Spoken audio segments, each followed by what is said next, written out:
community has sort of concluded that the equity class is the place to be for long-term outperformance relative to other asset classes. And this now, I think we can question pretty much thanks to a report that was out, a working paper published by NBER at the end of last year, where a number of very qualified and able economists had amassed data from 1870 to 2015.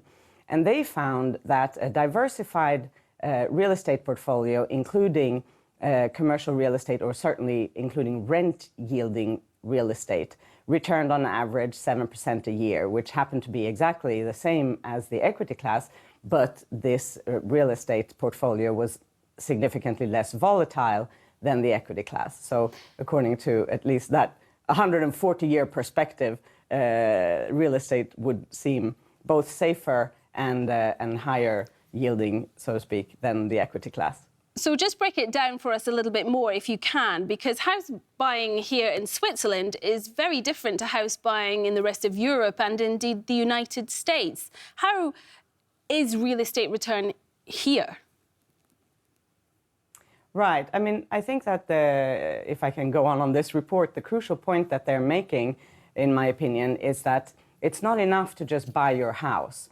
You have to, in order to match the returns that they quote, you have to have a well-diversified real estate portfolio that includes rent-yielding assets. So this is obviously difficult for most people because fortunes of the average person are usually not large enough to allow people to have this kind of diversified real estate portfolio, and most people are not involved in rent-yielding property. But there are instruments out there in the investor universe that can help people with relatively smaller fortunes also enter into that sphere of the real estate market. Well, let's pick up on that point, because our viewers who are sitting at home tonight may be saying, well, this doesn't bother me. I don't own a property. But not only could they invest in property, but it could be part of their pension as well, couldn't it? Because people are investing for the future in property. And this is it becoming an increasing phenomenon, do you think? Yes, and it seems to be, again, a very judicious choice to do that because, for instance, if you have the possibility of owning a second property, so one that you live in yourself and perhaps one that you manage to invest in over your working lifetime and that you can then rent out during perhaps your retirement years, that would definitely be a good strategy based on this data. Do you think we're sitting in a housing bubble at the moment in Switzerland? I've seen that, you know, apartment prices are going down by something like 4% on last year. Well, I mean, bubbles are, of course, hard to identify at the best of times. But if we look at housing markets across countries, my impression as a macroeconomist is not that Switzerland is in a particular bubble. There are other countries that look a lot more excessively frothy. And also, of course, in any country, there are areas that where house prices have risen sharply and other areas in the same country, perhaps, where prices actually go down. So anybody approaching the real estate sphere has to do the proper amount of research and be sure of what they're buying and why they're buying it, that's for sure. How did the financial crisis, which was nearly a decade ago now, how did that affect the housing market? Well, in some countries, it was really devastating. Of course, Spain, for instance, it affected the whole economy and was a real wealth destruction, an event of significant wealth destruction. So it affected different countries to different extents. I was actually, I'm sorry to interrupt, but I was meaning in a kind of regulatory phenomenon, a way. Right. So I think that everybody has, or everybody, but in many countries, there has been an increase, an upsurge sort of in the, what we would call, sorry, I'm forgetting the name, more prudential, macroprudential regulation. There, finally, I remembered. So macroprudential regulation are for instance, loan-to-value quotas and how much you can borrow in terms of percent of the actual house price and so on. So, before the crisis, there were places where you could borrow in excess even of the house price, which really gives you obviously no cushion whatsoever in terms of your capacity to pay these loans back if the market goes down. So I think Switzerland has been particularly good at using these macroprudential tools for making sure that there's no bubble in the Swiss housing market. So I think we can definitely applaud the Swiss for their prudent attitude to these kinds of issues. And let's think about the future then. We're talking about interest rate hikes forecast, certainly for the end of this year here in Switzerland. How do you think that will impact, firstly, house prices and of course, the real estate returns for people? Yeah, so, generally speaking, of course, higher interest rates is not necessarily a good thing. And the cost of borrowing goes up and arguably people will be less inclined to borrow. But it's not only the direction of interest rates, it's also the magnitude and the speed at which interest rates go up. And of course, it also depends on culturally. In different countries, people tend to borrow at different maturities, and some countries borrow more at flexible interest rates, which would, of course, be hurt more than if interest rates go up, whereas those who borrow primarily at fixed interest rates, have a bit of a time cushion before they will be affected by rising interest rates. But if we're talking about rent-yielding properties, they can actually benefit from an environment where interest rates go up, where interest rates are actually rising. Arguably, rents would rise. So again, it's never easy to give a blanket answer to what people should do under any circumstance. But I do think that we can conclude that in a historic context, we still have low interest rates. So the general environment is still globally favorable for the housing market. And given the low interest rates in the bond market, there's also a relative advantage to be present in the housing market rather than in the bond market, for instance. OK, thank you very much indeed. Mary Owens Thompson, Global Chief Economist at Indosuez Wealth Management in Geneva. Thank you very much indeed.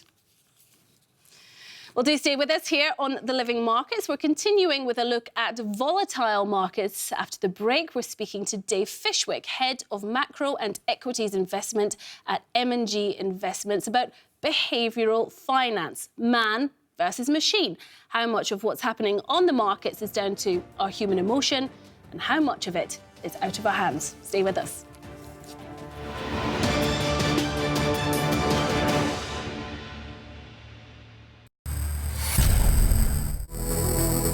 CNN Money Switzerland brings you the content you need, whenever, wherever you need it.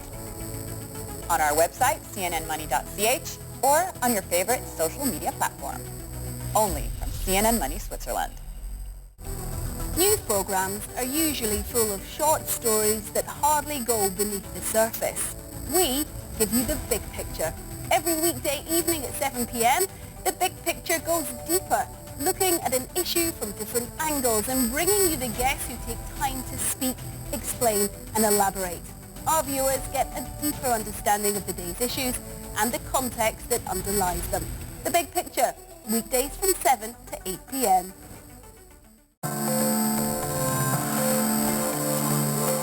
How do you make sure you're feeling good? We'll be focusing on all the tools available to us today to make sure we're physically and mentally healthy. From monitoring and avoiding disease to reactive and preventative healthcare. In particular, we'll be delving into the latest innovation coming out of Switzerland to ensure a long and healthy life. Feeling Good with Amanda Kane on CNN Money Switzerland. The NEWSMAKER is the ultimate talk show, where the biggest names in Switzerland tell you their most important stories. We delve into the economy, markets, politics, real estate, media, technology, and more. Sharpen your mind and broaden your horizon. Every weekday from 8 to 9 p.m.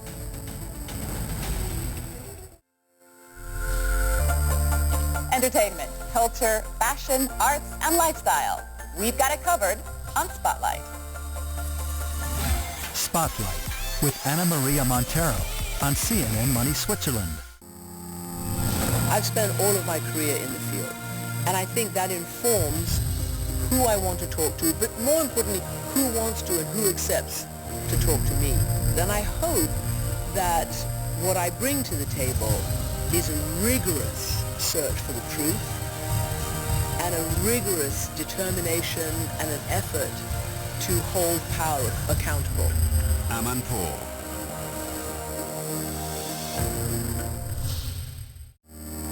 CNN Money Switzerland is designed to flow through information. Our network provides a unique take on live, worldwide financial news. We are not your common news outlet. Instead, we act as a global catalyst of interconnected information. Our live studio provides you with a detailed and sharp analysis, predicting what is yet to come. From the heart of Europe, watch CNN Money Switzerland.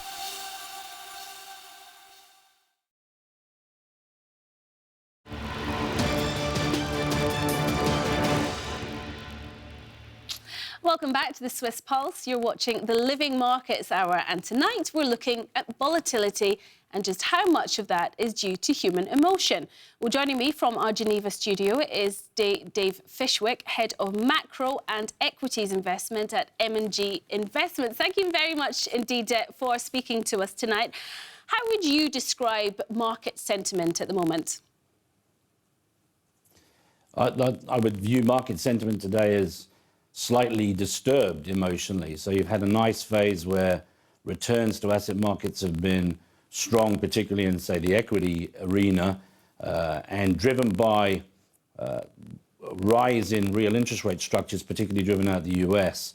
We've then had some more volatile phases, particularly through the back end of this year, back in the last year into this year, in the equity assets, and then we've had this correction. So after a period of what people have seen as excessively low volatility and almost complacency, we've now got some renewed volatility, which is causing people to question how to price assets. And this question that comes into this element of questioning everything, how does that affect stock markets? Well, the kind of notion around uncertainty and certainty is very important in the way that people want to price risk. So the kind of behavioral dynamics of a lot of these trends are human beings tend to extrapolate their experience and adjust the way that they think about risk and how they want to be compensated for that risk in response to that experience.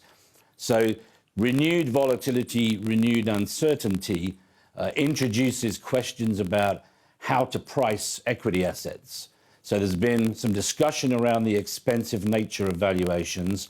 This type of volatility then questions people's understanding or commitment to views that they had, and again causes confusion about how you want to price those assets. So there's an element in which most people want to view all assets, but stock markets particularly, as a kind of rational response to news flow. So we always want an explanation for why markets are rising or falling or why you get volatility. But it is possible, of course, that the confusion about how do I understand how to turn economic or corporate beliefs into a price can cause you to get volatility itself. And in that world, a rising price can kind of confirm the fact that maybe prices should be higher and you deserve less future return, and vice versa. So a correction in markets, people then start to question, is it that? Is it a correction? Or is it something more profound and disturbing that's telling you about future patterns of return? When people try to kind of get away from this questioning, they maybe want to invest in something called an exchange-traded fund, which is letting the computers do it for you. The computers are just following the markets, ups and downs, tweaking here and there, so that your investments follow the general trend of the market. There's kind of two levels here. Why do you think that is an important part of the stock market situation, where the computers are being efficient with our money, Or do you think that people are shying away from being emotionally involved in their stocks and they're just leaving it to the computers to make the decisions? Well, I think part of this is really about the experience of having owned ETFs and computer-driven strategies, which is influencing the way people feel about the appropriateness of those vehicles.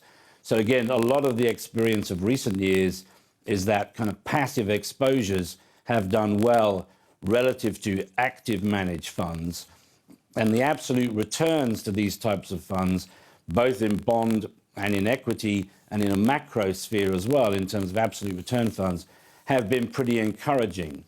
The problem comes when you get to a point that I think you got to in mid-2016, which is in a sense was a kind of pivotal moment of a potential regime shift, where actually you want to be more selective and engage in some kind of active decision making. Now, I think where this then manifests itself is in extended valuation phases where bonds get very expensive or the aggregate equity market gets very expensive or very cheap. You can get to a point where the next period ahead needs an awful lot of selectivity. So in the post-2011 to 16 environment, passive exposures have done extremely well. I happen to think you're now in a situation where the regime has shifted. And a lot of this is being driven by fundamental forces to do with rising US real interest rates and prospectively rising real interest rates around the world. That is going to pressure the valuation of a whole range of financial assets that have been accustomed to very low real rates of return, particularly in kind of shorter dated parts of the US yield curve. Now, this is going to mean that you need to be... So I'm just sorry to interrupt. I just want to get an idea then from you. What's this ideal combination of this passive versus active, or this man versus machine? Yeah, so what I would say is passive exposures are indeed fine, where you think the aggregate valuation of what it is that you're buying is suitably or attractively priced. What I would say today, that a lot of the kind of passive exposures you can buy, in aggregate, the valuations have become a little stretched. And again, if you think about the recent events of January and the volatility on from there, in a sense, kind of owning passive exposures and getting very excited about the returns from that has been part of the melt-up phase of equity assets, and in part is associated then with the corrective tendencies as well. All right, so Dave, for me, there's nothing kind of... Finish your sentence, please. Sorry. Yeah, so effectively there's nothing static about man versus machine. I think you have to kind of take a view of where things have got to. And so again, a kind of ongoing analysis of the way that asset pricing is set up and the multiple influences on that, whether it's human emotions or whether it's decisions to invest predominantly in passive strategies, where that's taken valuations to. Dave Fishwick, thank you very much indeed. Well, coming up after the break, we'll have all the latest on the Olympics and the other sports news with sports correspondent Matt Layton. Stay with us here on The Living Markets.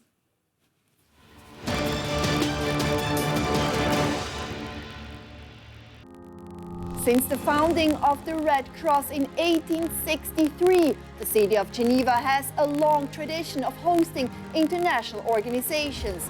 In our program, International Geneva, we'll be exploring issues of international cooperation, humanitarian assistance and human rights, and talk to international players about the challenges and solutions to global problems. International Geneva with Martina Fuchs on CNN Money Switzerland. CNN Money Switzerland brings you the content you need, whenever, wherever you need it. Get the latest Swiss business and financial information on TV, on our website, cnnmoney.ch, or on your favorite social media platform.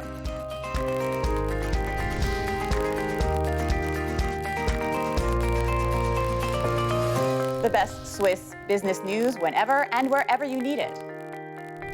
Only from CNN Money Switzerland. How do you turn your idea into a successful business in Switzerland? If you want to develop your business, have individual mentoring and coaching, optimize your business model, develop a marketing strategy, acquire new skills, learn how to network, Romandie Formation. Business opportunities anywhere.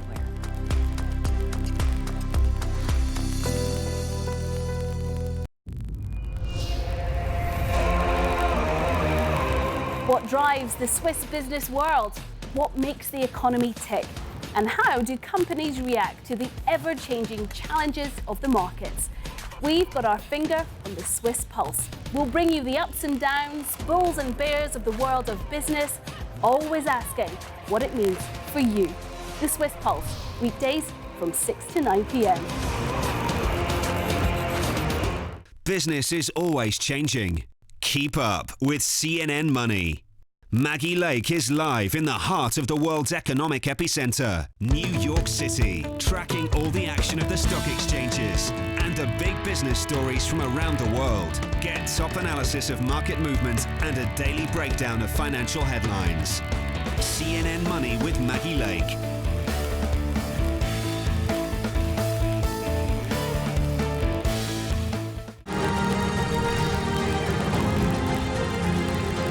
At the end of the business day, we're only just getting started. On the living markets from 6 to 7 p.m., we crunch the numbers on the financial markets, bring you the top analysis of the day, and set the agenda for tomorrow. Always with Switzerland important global links in mind. The living markets, weeknights from 6 to 7 p.m., only on CNN Money Switzerland.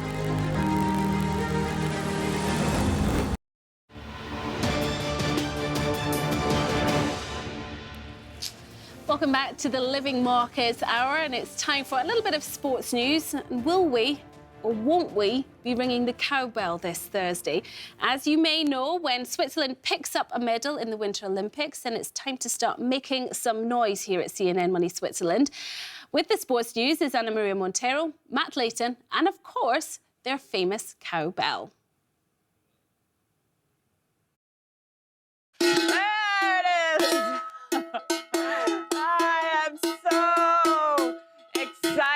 Matt, to be ringing this bell again, not only because I like ringing the bell, but also because it means 2 more medals for our lady skiers. Frauenpower, tell us all about it. How exciting.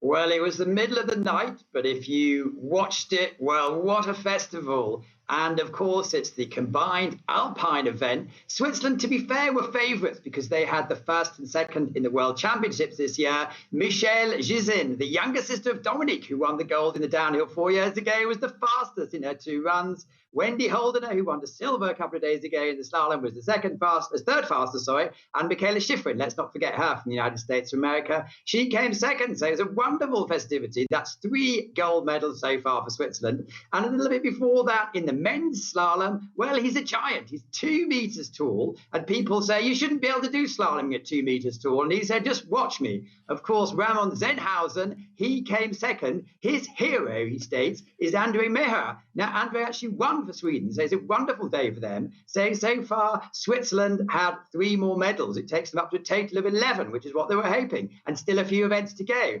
We were really excited before about the curling. The Swiss team had a playoff against Great Britain to go into the semi-finals, and they won with the shot of the tournament. You'll be able to see that on social media. However, they came back down to earth with a big bump because they played Sweden in the semi-finals and were absolutely pushed to one side. It does mean, though, tomorrow they will play in the bronze medal match. So someone is going to be unhappy out of Canada and Switzerland for the bronze medal, and then the next day we're going to see the gold medal match is going to be United States against Sweden. So it's a mixed day today, but in general I'd say 9 out of 10 well done. I concur. 9 out of 10 is not bad at all, and I hope they are celebrating tomorrow with a bronze medal. Now, when we see these photos and this video, it's like we're seeing kind of the end product of a long trail of events, a lot of things that have to happen. There's a lot going on behind the scenes, especially when it comes to the equipment and the care for the equipment, et cetera. What can you tell us? Well, let's talk about wax. Under your skis, to make you go faster, you have as little friction as possible. So you put a very complicated wax on. It's basically called PTEX, which is C2H4 for the technicians out there. There's a Swiss company called Toko who've been doing rather well since 1916 in St. Gallen. I just thought to let you know what they're doing. There's a bit of a panic a couple of days ago because the ski conditions were very, very very, very cold and artificial. They had to send out another technician. The ski they make is made, the wax, they make, is made with the technical advisors of the University of Applied Science in Zurich. How much do they send out? Well, this week they have 12 technicians out there. They have 30 different types of wax out there. They have 900 kilograms of wax. And the idea is they have another 30 sets of skis that you could test your actual ski settings on. So it's vitally important to do really well. And I just want to say well done, Toko, for supplying many, many of the world's top athletes. So something like ski wax can really make a difference between winning and losing. It certainly can. And there's a Swiss company in the real forefront of this. Toko from St. Gallen, been in the business since 1916, have actually 12 technicians out there this week. They have 30 different types of wax. They actually packaged off 900 kilograms of wax.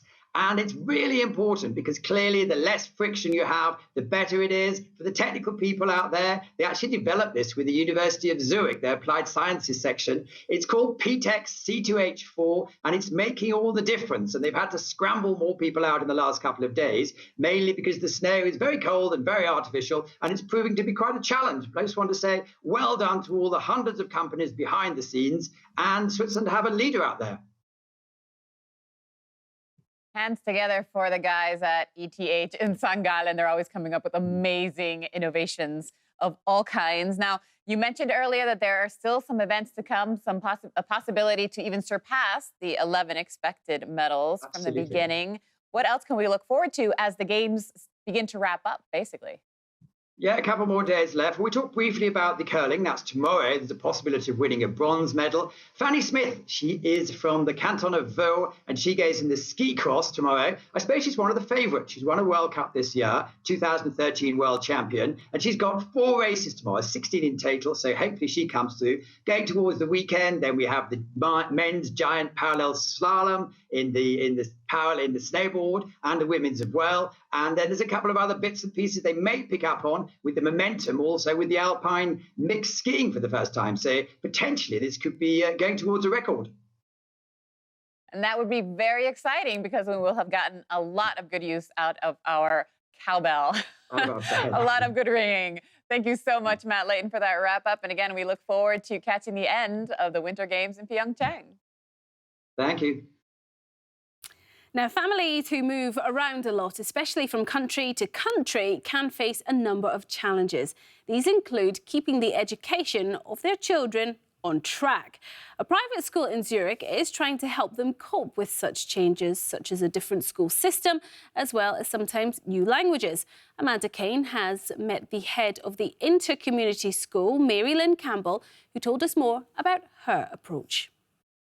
Mary-LYN, thank you very much for joining us. Maybe you can just start by telling us who are the students at your school? Well, the majority of our school students are third culture children, and I'm not sure if our audience is familiar with that term, but they're children who have moved quite frequently in their young lives from country to country, from school to school, and that's why international schools provide a space for this profile of child to come in successfully and continue to successfully educate themselves across their school career. And is it exclusively for children that are just in Switzerland for a couple of years, say, with their families? Well, not necessarily. It could, we could also be having a family which is Swiss, but that they're internationally mobile. And so they're planning on moving on to another country. They may be moving on to Singapore or, New York or London. And so what's important is that the child starts in the same curricular system with the same educational program so that they can then transfer and transition successfully into another school. Now, if I may say, Mary-LYN, it is a huge investment for a family to send a child to your school, approximately 30,000 Swiss francs a year, if I'm not mistaken. How do you really justify that cost? I mean, in terms of, especially when you know that the Swiss schools are reputed to be very good. Yes. Well, the value that we add is that we're providing a platform for a child to grow up with a global vision. And obviously 50% of our children don't necessarily speak German or English. And so they come into a system which is quite labor intensive to accommodating to their needs. So it's not just about providing a traditional education in a monolingual setting or in a bilingual setting, but we actually have several strands running at the same time, accommodating to the needs of several children, coming from several programs. Sometimes they're other national programs. And so it implies that our class ratios are quite small and they're very personalized, and we're developing these learning pathways which are unique. And how are you actually investing the money so you ensure that you meet the needs of the children? Yeah, well, we have a series of professionals that come into a classroom setting. You know, in the olden days, you'd have one teacher and a number of students, but in order to personalize and to respond to their individual needs, we may need to have 4 professionals in that classroom setting. We may need to take those children out and then bring them back in. We may need to have multiple classrooms from the same grade cohort. You know, so in order to personalize that response to their educational needs, we have a setup that's very differentiated. And so that requires a lot of investment. And when you talk about, you're creating, I guess, a global citizen, in a sense, with children only staying on average a few years, how would you say the skills differ in terms of what they need at your school compared to a local school? Yes, well, you know, I've worked in many countries with many national systems, and what's unique about international schools is that they're not only preparing those children for their local setting, but they're giving them the capacity to move into different countries, work under different systems, work in the 21st century work setting as well. So it's not only about cognitive development at a personal level that's child developmentally appropriate, but it's also giving them the curricular content and the work skills that they may need in a number of different settings in the future. I mean, you're absolutely right. I mean, we work in a very globalized way now. I mean, even if you are, say, a Swiss student or a Swiss citizen that's gone through the Swiss system, you could very well end up in a multinational company and end up the other side of the world. That's very possible. So are you saying that the Swiss school system is not you know, giving that child the all-round skills to join such a global company? No, not necessarily. I mean, obviously, there's a number of skills that we need. We need foundational knowledge. So we need, you know, the relevant acquisition of language, mathematical literacy. We need foundational skills. All schools, whether they're international or national, provide that foundational level of understanding. What international schools do, which is different, is the capacity to collaborate and to develop social skills, which enable them to work interculturally. And I'm not saying that that's not something that couldn't occur inside of a Swiss school, but it may not be so intentional as it is within an international school. So we're intentionally trying to provide the ecosystem. Let's speak about that intent, Mary-Lyn. I mean, when you speak about intent, I mean, what is it that you're doing differently? Can you give some examples? Are the children learning Chinese, for example? Well, you know, and I've done some consultancy in China, and I've worked in South America, and I've worked in Middle East, etc. What happens many times in those national systems is that it's sort of like the picture of a blind man with an elephant. From your particular cultural perspective, you believe, because of your national economy, that you're developing a particular set of skill sets. But when you look at it from a little bit more distance as a global perspective, you realize that you have to address the development of many needs across many countries. So what do we do differently? We will take children out to India, and we'll have a project-based experience. We'll take them down to South Africa. I've just come back from South Africa with a group of children, and we're members of a very large organization that does community service work. So we're developing character by going out to different settings. This is not always an opportunity that every local school can avail themselves of. So we'll take children into an applied experience that develops knowledge, understanding, competencies, character, and obviously we do that through the activities that we design specifically to enable that acquisition of those skills. And when we look at the in-classroom experience, the learning experience that the children have, I mean, we know now that when we work, it's very different. It can be very flexible working, we can be very mobile, very remote when we work. So how do you believe that in-classroom learning experience has changed or evolved over the years to sort of match what they might be expecting in the workplace in the future? Yeah, well, you know, it used to be that one would sit behind a desk and listen to a teacher, and it was very teacher-driven and teacher-enabled. Obviously, what we want to do is generate that capacity for the student to self-inquire, to ask their own questions, to match them to their own passions, to turn to a peer and exchange opinions about their learning, and to, by error and by trial sometimes, develop a deeper understanding. So in the classroom setting, we're not just looking for that child to look up to the teacher and say, well, will you be the content provider? We're looking for them to develop their innate drive. So we have to have group work, we have to have personalized work, we have to have individual work. We have to take them outside of the artificial classroom setting and actually provide them with real experiences. So for example, in our school, in the younger children, they'll go out into the forest and we'll develop things like mathematical skills, even though it's a simulated environment, but in a natural setting. And then what happens is that their acquisition of that understanding is at a deeper level. So it's definitely not about being in the classroom anymore. I think learning happens everywhere, and it definitely happens beyond the classroom. And the more authentic opportunities that we provide for children to engage in that kind of deeper level learning, the more prepared they'll be for their insertion into a knowledge society. In terms of the classics, which traditionally has, you know, they've been the subjects that we've been encouraged to study. I mean, is that still very much the case today? Is that what you're encouraging students to do at your school? Yeah, well, you know, you do need to pick up the building blocks of any discipline. And so whether it's math, science, language, history, humanities, etc., there are building blocks in understanding. But once you've acquired that, then what you hope you're doing for that student is stretching their thinking in any one discipline. And what you're actually trying to do is also provide them an opportunity to have interdisciplinary understanding. And I think at one point we spoke about, you know, a student who is a bio-entrepreneur. Well, part of the reason he is a bio-entrepreneur is that he studied art, he studied science, and he also understands the business model. And what he does is he brings knowledge of all those three disciplines into one space and creates something that's unique. Now, in the economies that we work in, people are looking for workers who have the capacity to be creative and to create something that's really unique and differentiated. So what we're trying to do is replicate that experience all along the level of our classroom experiences, whether it's in kindergarten or whether it's in a grade 12 student who's just preparing to go off to university. And some of our grade 12 students, what they're asking me is, if I want to study medicine, why can't I study philosophy and ethics as well? If I want to study architecture, why can't I study biology as well? So they are already asking us to provide them with interdisciplinary understanding because they know and they recognize that it's the best understanding to take into the workplace in the future. MARY-LYN, you're clearly very passionate about the school and what you do, which is great. So how do you actually measure success, your success, the school's success? Yeah, and there's many indicators of success. Some of them are more traditional, like what are our exam results. And our exam results for an inclusive school, which means that we admit any child, regarding of the differentiated needs that they have, as long as those results are benchmarked successfully across other international schools, we seem to be doing well.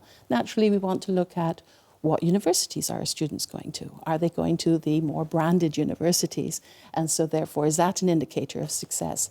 But I would say that that's just a Kodak moment. Success for us is, are we enabling children to really reach higher levels of metacognition? Because learning to learn and understanding how you learn and understanding how you think is actually what will serve you well in the future, because that is the basis of all we do. When you speak of universities and the branded universities that students may go on to, I mean, probably that is a part of the cost, perhaps. I mean, I have heard that, for example, if a child goes to a Swiss school, then it could be harder to get into a university abroad, for example. I mean, that must be an added advantage for the families that choose to send their children to you. Yes. You do have to think that some of our children opt to come back into Swiss universities, and they've come into Swiss universities like ETH or others very successfully. So the platform and the education that we provide enables them to come in to a local university that is rigorous, but also gives them the opportunity to go back to their home country if they wish to do so, or into another setting which might best meet their needs. No?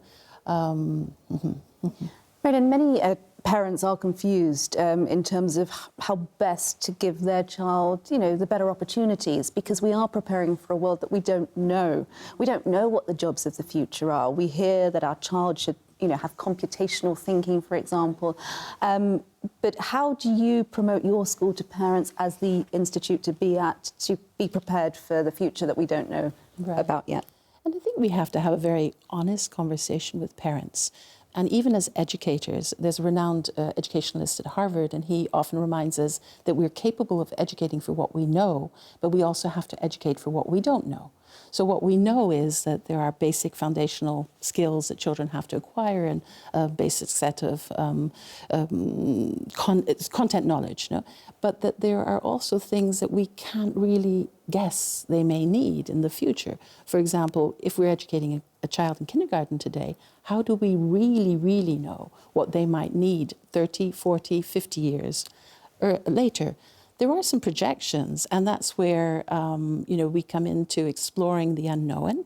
I like to think of it as educators, we're not enabling children to just move along an assembly line and giving them the content that they need as they move along that assembly line, but we're bringing them into a learning pit, just like on a race course.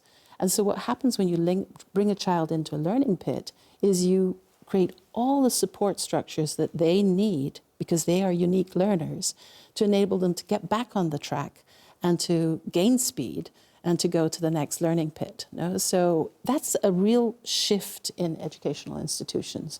You know, and it's not about just stuffing content into a child, but it's about suddenly all the expertise descends down onto an individual child's experience, and you give them things like vehicles, technology, shortcuts to understanding language or content acquisition, etc. And then you enable them to go out into a real-world application that's going at a speed that is quite...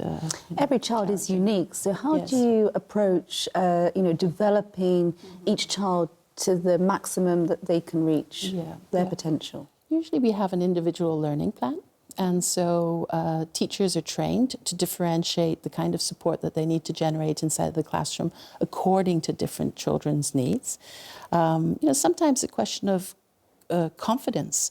I had a child in middle school, high school, who had a highly competent father who had math skills that were very developed, and he always felt that he, you know, couldn't compare successfully to his father's capacities. But yet he was an avid skier, and he knew how to calculate angles, he knew how to calculate velocity. What he needed was the support to understand that innately he understood the complexities of mathematical literacy, but he just had to have the opportunity to translate into the classroom setting what he already had acquired outside of that setting. So we work sometimes on building confidence, on building understanding, on personalizing the plan so that children can make relevant connections to foundational knowledge that they already have. Do you believe that you churn out more confident individuals? Yes, yes. I don't have a doubt. You know, I think of a child I had 20 years ago who was always sent to my office as a head of school because he was presumably misbehaving. And what he was doing was things like he was squeezing yogurt cups to see how much force was necessary in order to make that yogurt cup explode. And unfortunately, he did it with the teacher. But what happened is today he's a very successful engineer in a large aeronautical company. It's very successful in the sense that he's very high up in the ranks. And when we have conversations today about what was unique about his learning experience, is that we were enabling him to have those exploratory questions about force and energy and context and impact. And if you enable younger children to have that experience and build up the confidence that they can ask the right questions and they're not being penalized because apparently they're engaged in inappropriate behavior, then you're enabling them to be very successful adults at a later stage in their life. Can you imagine a future, and probably not too... Well, we have to leave it there. We will have more on the big picture, looking at the competition between hotels and Airbnb. That's coming up next here on the Swiss Pulse. Don't go away. Bye-bye.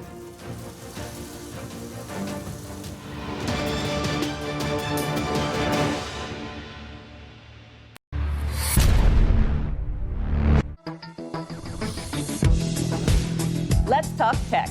Do you want to see the latest gadgets under Understand where robotics will take us next? Find out more about the pioneers and their latest research? Join us on Tech Talk, where we'll be meeting the people behind the big ideas here in Switzerland and around the world, and finding out what it means for businesses, consumers, and the planet. Tech Talk with Anna Maria Montero on CNN Money Switzerland.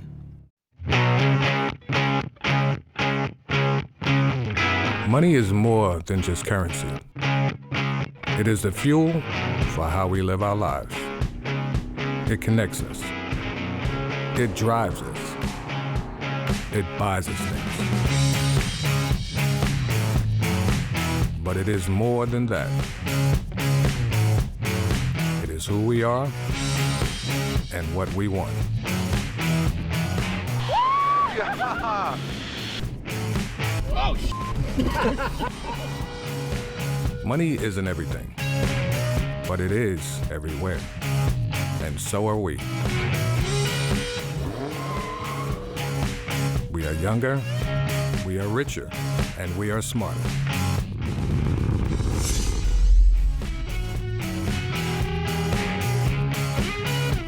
We are money. CNN Money.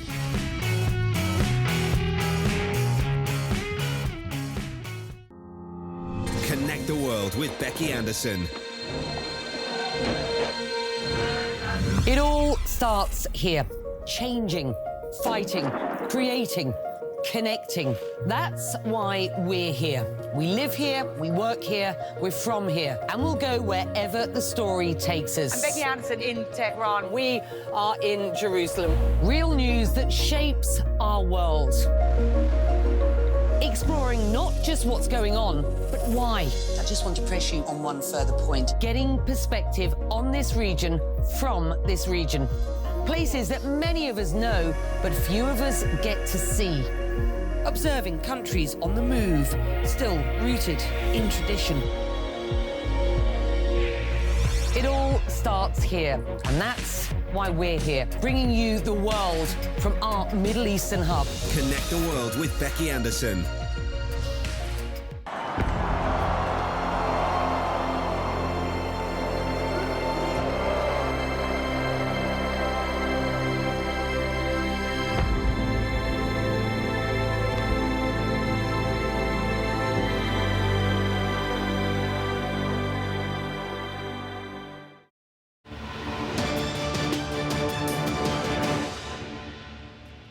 Has Swiss tourism rediscovered its X factor? New figures out today by the Federal Statistical Office show that after 8 years of decline, tourist numbers are up again. But what role do new business models like Airbnb have to play? We check into this topic tonight on The Big Picture.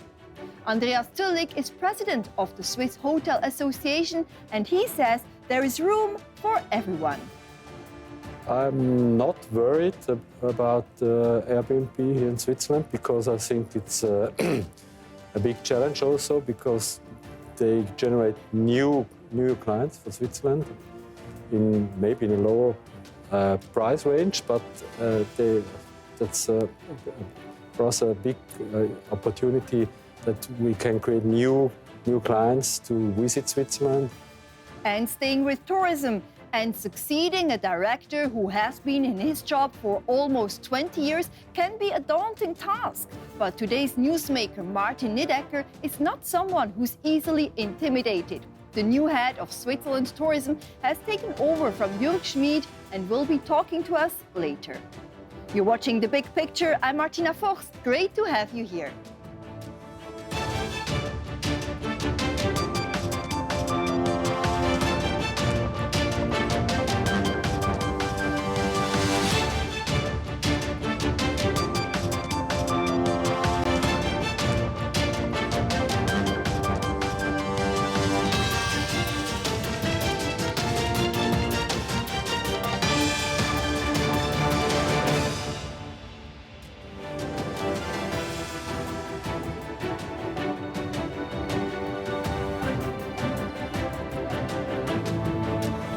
Let's take a look now at the top stories making news here in Switzerland and around the world. A German court has deferred a decision on whether to allow a ban on diesel cars in cities to lower air pollution. Germany's top administrative court in Leipzig was considering stopping the cars from entering the centers of Stuttgart and Düsseldorf. The group Deutsche Umwelthilfe, or German Environment Aid, this year sued 9 German cities to get them to enforce clean air regulations by banning diesel cars. The ruling would be pivotal for shaping future demand for diesel technology worldwide. Paris, Madrid, Mexico City and Athens have said they plan to ban diesel vehicles from city centers by 2025. Meanwhile, Copenhagen wants to ban diesel cars from entering the city as soon as next year. France and Britain are expected to ban new gas and diesel cars by 2040 in a shift to electric vehicles. Switzerland has moved up 2 places in Transparency International's latest Corruption Perceptions Index. The country now ranks 3rd, together with Finland and Norway. The Global Watchdog's annual index for 2017 was published on Wednesday. Only New Zealand and Denmark are perceived as being less corrupt than Switzerland. The private sector was not included in the statistics. The report also did not take into consideration potentially corrupt activity by Swiss companies abroad. Somalia, South Sudan and Syria were listed as the worst performing countries in the index. Meanwhile, in Greece, MPs voted Thursday to investigate 10 politicians involved in allegations of bribes taken from Swiss pharma giant Novartis. The company has been linked to the wrongdoing by the Greek politicians, which include 2 ex-prime ministers. Greek prosecutors, who were originally tipped off by US authorities, allege politicians took bribes amounting to 50 million euros, or some 57 million Swiss francs between 2006 and 2015 to promote Novartis products. Novartis has said it has been cooperating with authorities and conducting its own audit. Swisscom is to launch the 5th mobile generation in Switzerland this year. The telecommunications company says it is 2 years earlier than originally expected. 5G enables faster speeds, higher capacities and shorter response times. First 5G-ready mobile phones are expected on the market at the beginning of 2019. I can certainly not wait for that.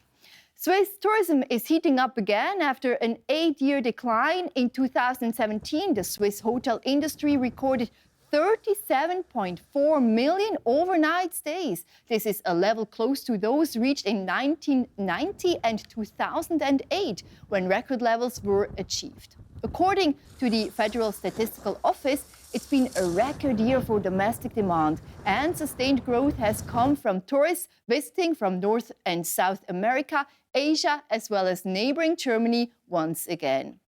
It was also a good year for all key tourist regions within Switzerland. Switzerland might like making chocolate, but apparently not eating it as much as before. The Federation of Swiss Chocolate Producers, Choco Suisse, is reporting that Swiss were eating only 10.5 kilos on average of the stuff in 2017, some 500 grams less than the year before. Sales were down last year by 1.3%, but international sales increased 4.8% to boost total production by a sweet 2.7% or over 190 tons. The industry's turnover was up 3.1% to nearly 1.9 million francs. The most important export market for the confectionery is Germany. Well, I certainly still like eating chocolates. And coming up after the break, we dive into the big picture of tonight. Hotels versus Airbnb. The Swiss hotel sector is seeing record domestic demand. But can they create a unique experience, which is the biggest selling point of Airbnb? We'll have more after that. It's going to be definitely a challenge for the hotels because obviously the Airbnb, the brand is sort of positioned in a different way. It's very host-driven. The brand is very host-driven, and having such a huge multi-million supply base, you have very little impact on product.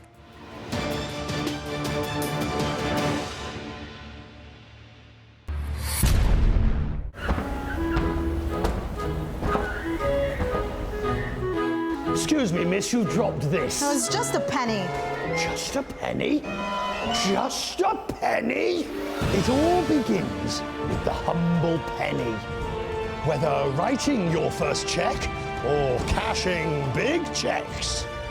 To those at the top making their mark, closing deals round the clock.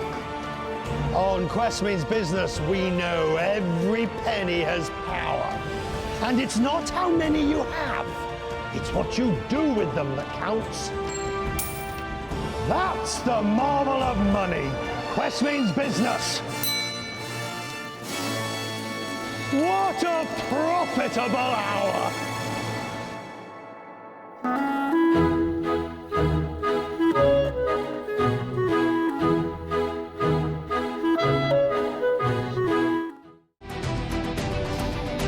News programs are usually full of short stories that barely go beneath the surface. We give you the big picture every weekday evening at 7 p.m. The big picture goes deeper, looking at an issue from different angles and bringing you the guests that take time to speak, explain and elaborate. Our viewers get a deeper understanding of the day's issues and the context that underlies them. The big picture, weekdays from 7 to 8 p.m.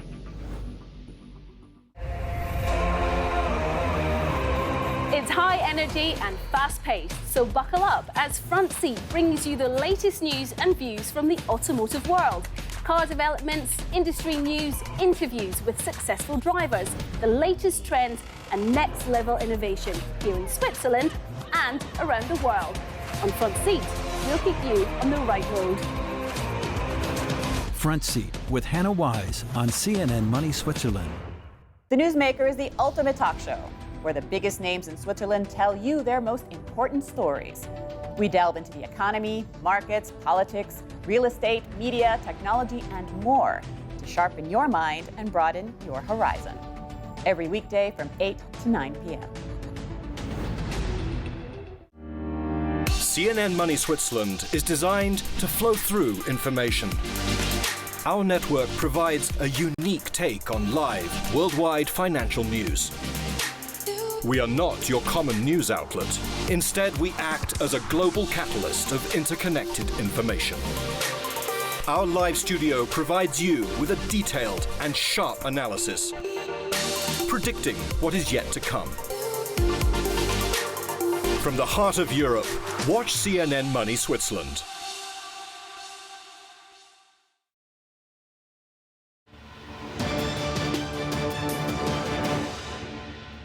Welcome back to the big picture tonight on the hotels versus Airbnb. A new report from the Federal Statistical Office paints a rosy picture on the Swiss hotel sector. They clocked up over 37 million stays in 2017, thanks to demand at home and from American and Asian visitors. But with Airbnb becoming more popular here in Switzerland, hotels now have to ask, is Airbnb a threat or an opportunity? Well, in Switzerland, hotel beds make up just under 44% of accommodation in the country. But meanwhile, Airbnb accounts for some 10% of the market share. In fact, the number of Airbnb beds tripled from 2014 to 2017. And the biggest hotspots, let's take a look, well, they were the Valais, Zurich, right here, and also Bern, just to name a couple of cantons. But even experts warn traditional hotels to watch out. The COF Swiss Economic Institute said, for example, that the importance, here we go, of Airbnb is highest in cities and regions with large numbers of holiday apartments. Competitive pressure on classic hotels is likely to increase. Earlier, my colleague Ana Maria Montero caught up with Simon Lehmann, an online travel specialist. He gave us his take on why he's not surprised by the success of Airbnb. Definitely not surprised. I mean, one thing that Airbnb does exceptionally well was building that brand, a very, very strong consumer brand. So no shocker that it is basically taking over the alternative vacation space. Well, am I being presumptuous? Yeah, absolutely. It's not. It's okay. It's not overtaking the alternative accommodation space. I mean, this industry has been around for many, many years. We have been renting out homes and chalets and apartments for a long, long, long time before they came on board. How successful has it been in Switzerland, Airbnb? Well, in terms of listings, it's quite successful, but other brands like HomeAway and Booking.com have been around for many years as well. So in terms of inventory, 30,000 bookable properties is definitely a wonderful number, and the growth has been substantial. So in 1 year, they grew from 19,000 to 30,000 properties in Switzerland. So it's not necessarily a game changer from what I understand.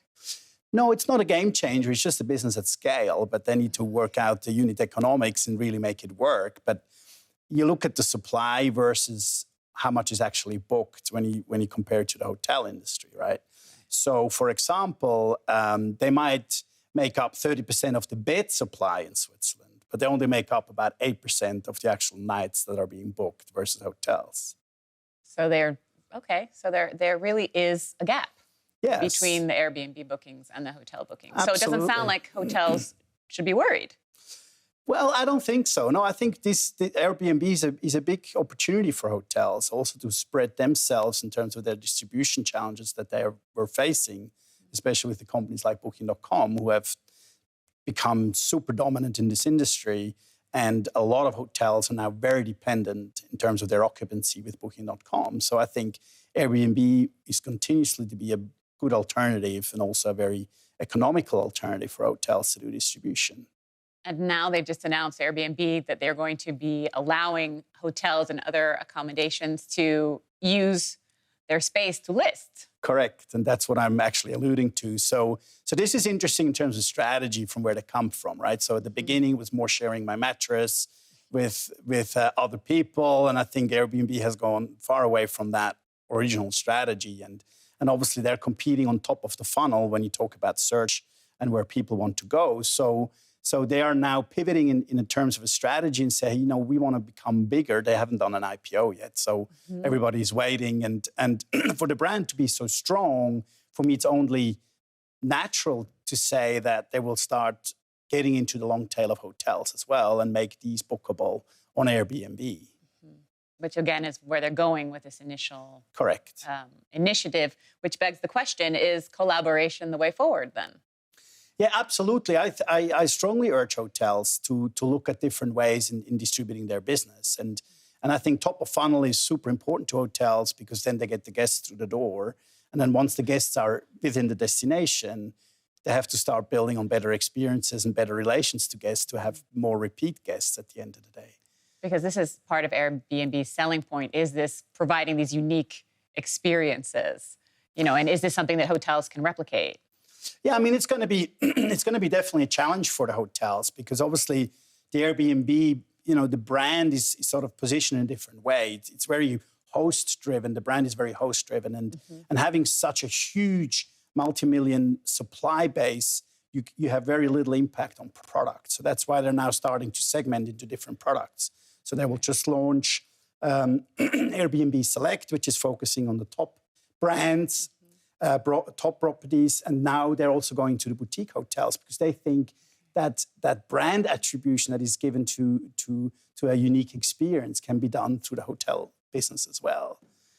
Such interesting developments. Now, when you think about who is being most affected in terms of the hotels. So if we look at the hotels, who is being most affected? The lower end hotels versus the high end? Or is it the middle range? Well, I guess there's two things. One is the economical situation in terms of, is the luxury going to continue to work? And I think we have seen very stable business in the hotel industry what the luxury segment is concerned. I think it's more the mid to lower range who potentially needs to be more concerned. But if we look at the overall supply and where the supply really is in terms of competition, there is not that much overlap. So you have Basel, Geneva, Zurich, which has the highest hotel supply. And when you look at then Airbnb supply, some of that supply is in totally different destinations where there's a lot less hotel density.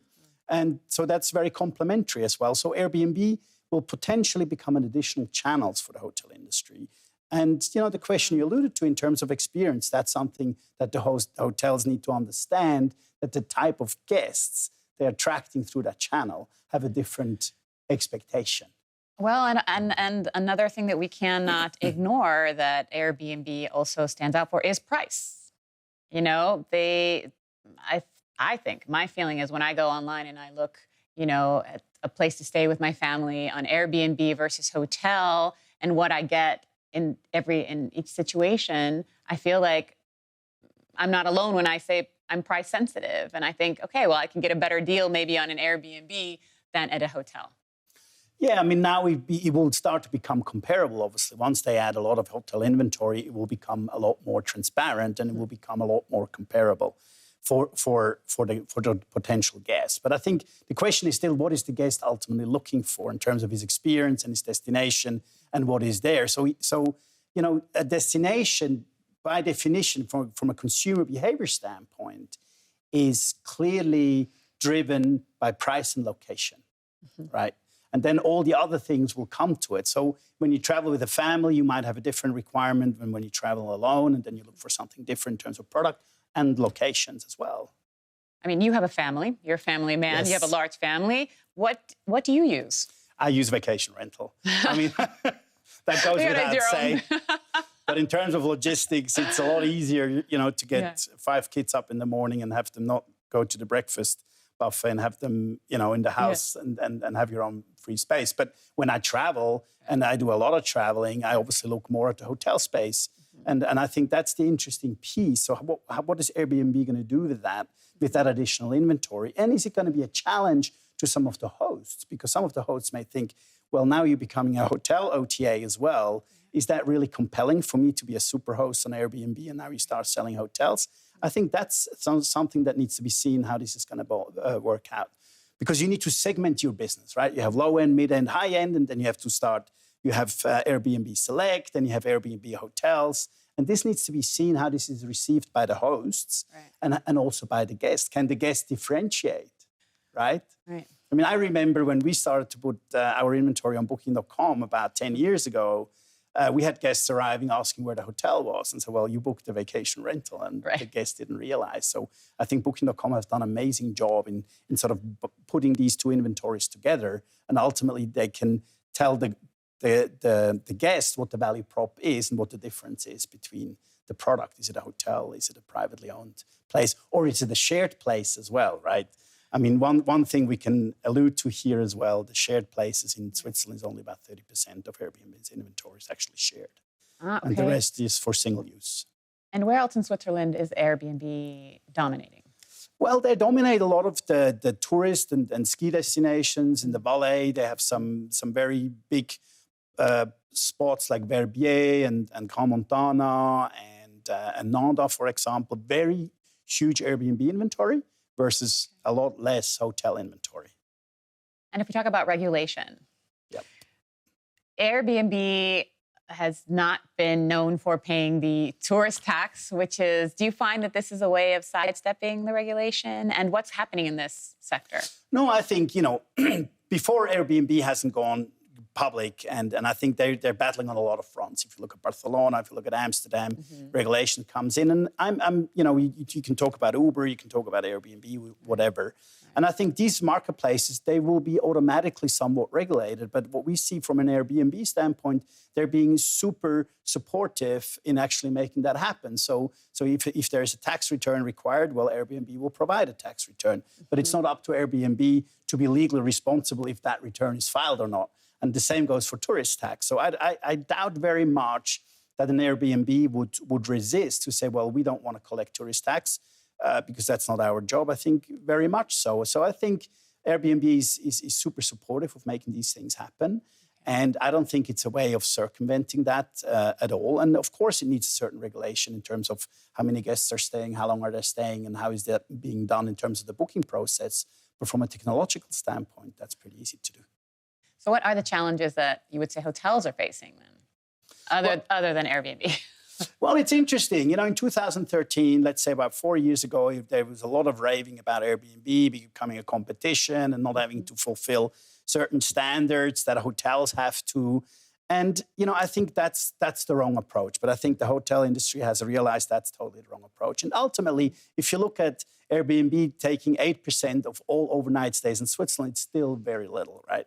So I think the hotels are more challenged with the overall distribution. So, Booking.com has been so strong in this industry. And also we talk about others like HomeAway or Expedia who are very large OTAs for hotel inventory as well. And here, I think the challenge for hotels is to really make sure that they put as many eggs in different baskets when it comes to distribution and not just be dependent on one channel. And that's why I said earlier, I'm absolutely convinced that Airbnb is a huge opportunity for hotels at a lower cost in terms of acquisition. So we talk commission, we're talking low single digits percentage from Airbnb. We talk 2 digits on Booking.com. So I think this will be welcome.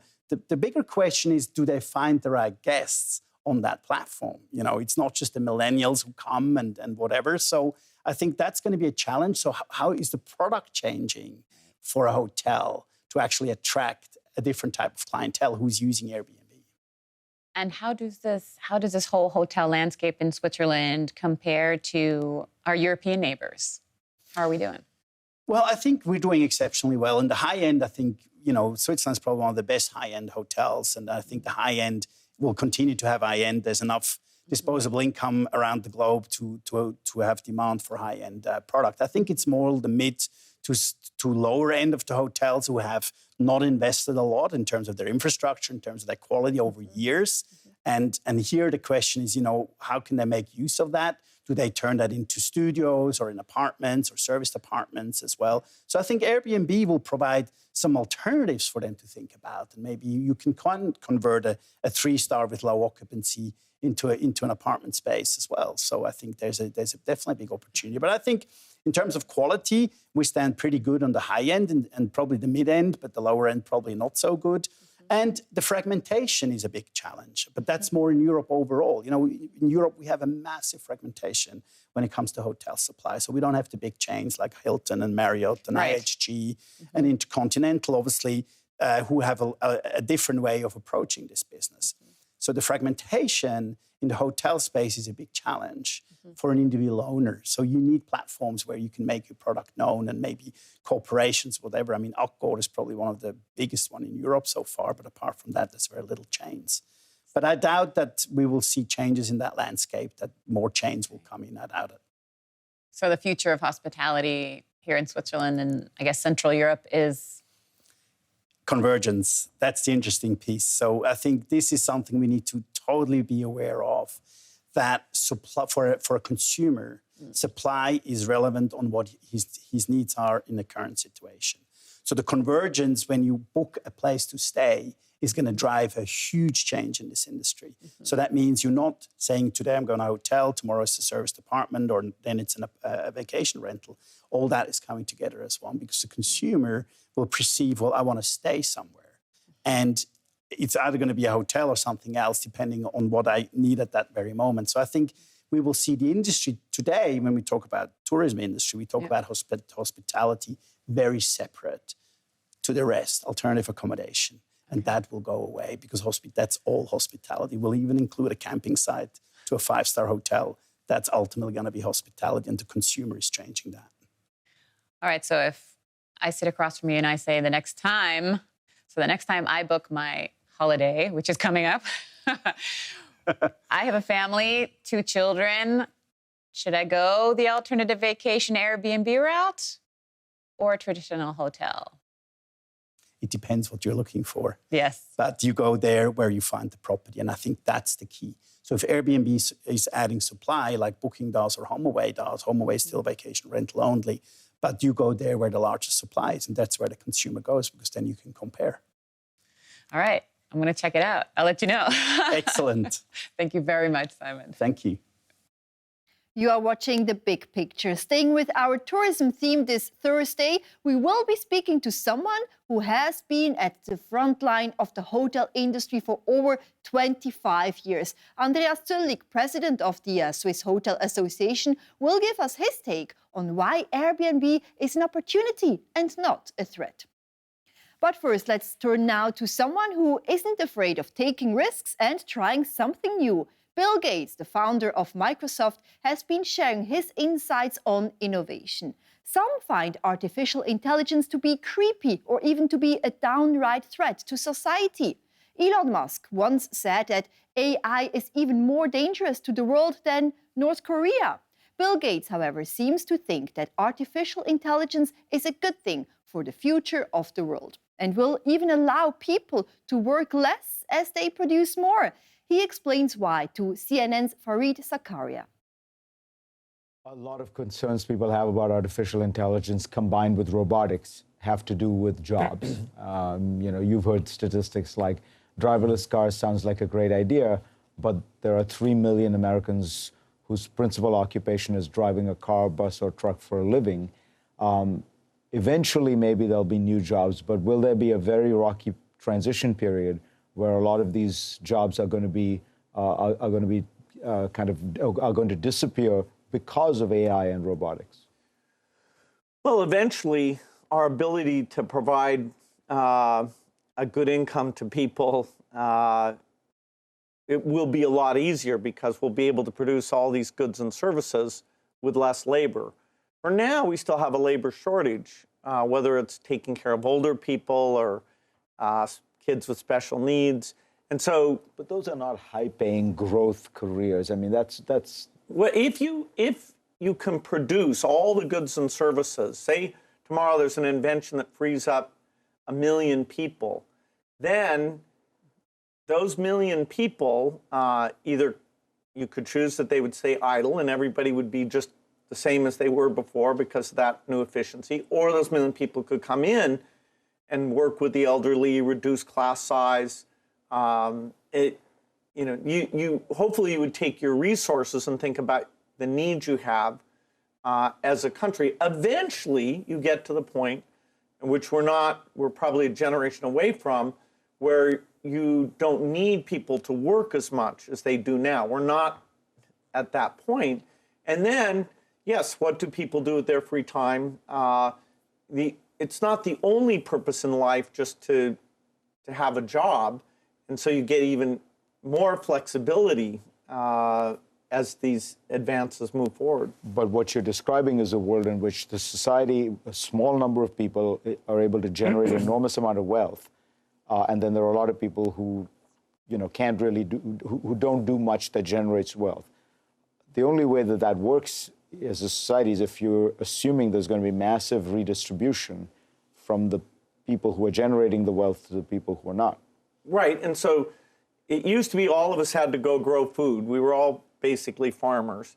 Then it turned out this very small number of people who bought tractors and used fertilizer could feed not only the entire country, that 2%, they could export food as well. And the other 98% of us had to figure out, okay, we want a nail parlor, we want stockbrokers, we want fast food. So there are, in terms of how you spend your leisure time or what goods and services you want, there will be new things that you'll find latent demand, but you'll also, over time, the work week will not be as long. Now, we can't get ahead of ourselves here. We're not at a point as a country where we said to people, hey, you can have $30,000 a year whether you work or not, even if you're fully capable of doing so, then we would be worse off.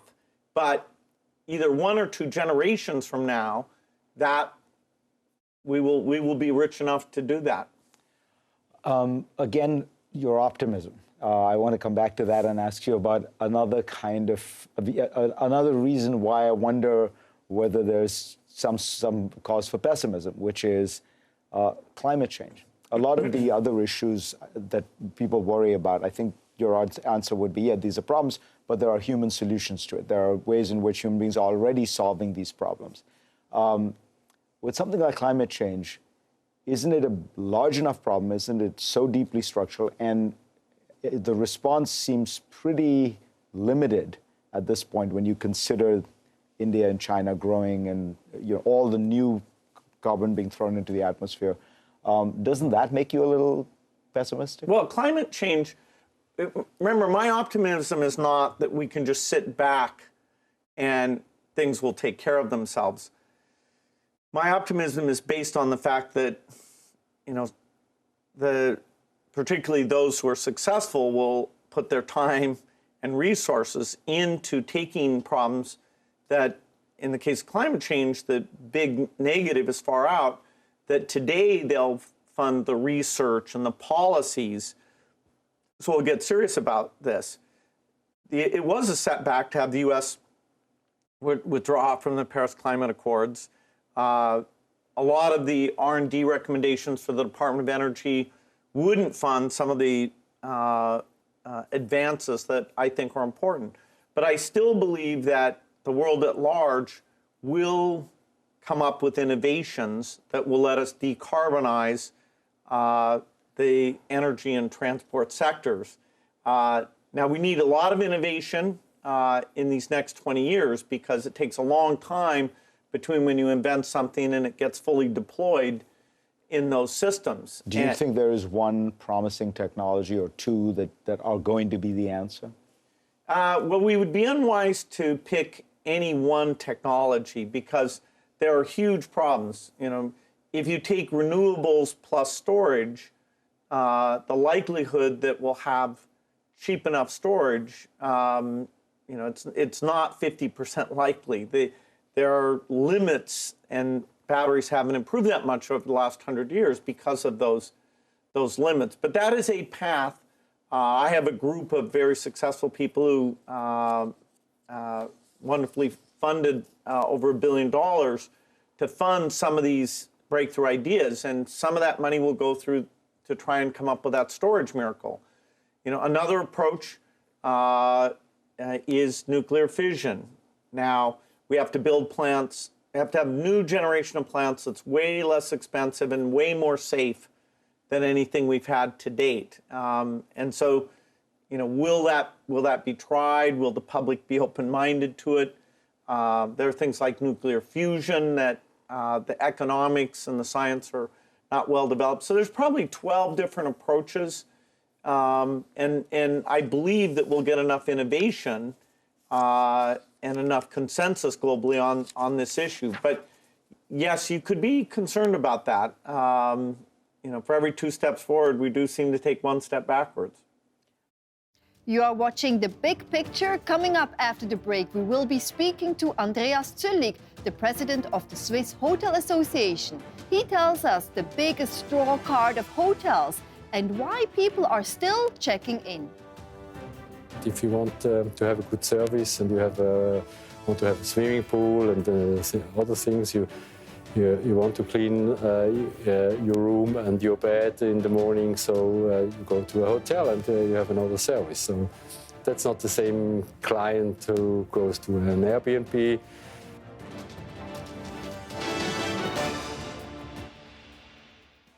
CNN Money Switzerland Business Weather, starting with Europe.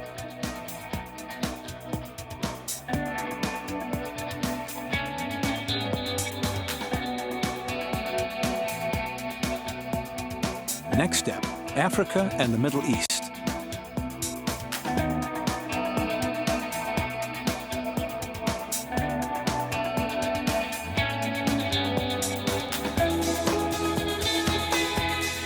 Southeast Asia.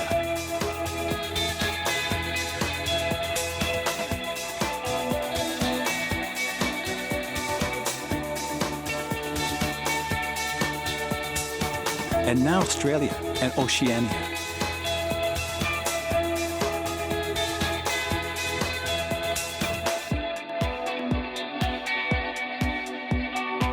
Let's go to North America.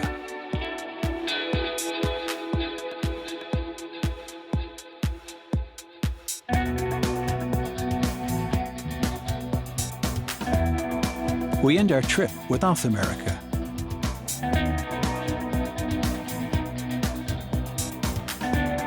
CNN Money Switzerland accompanies you all over the world.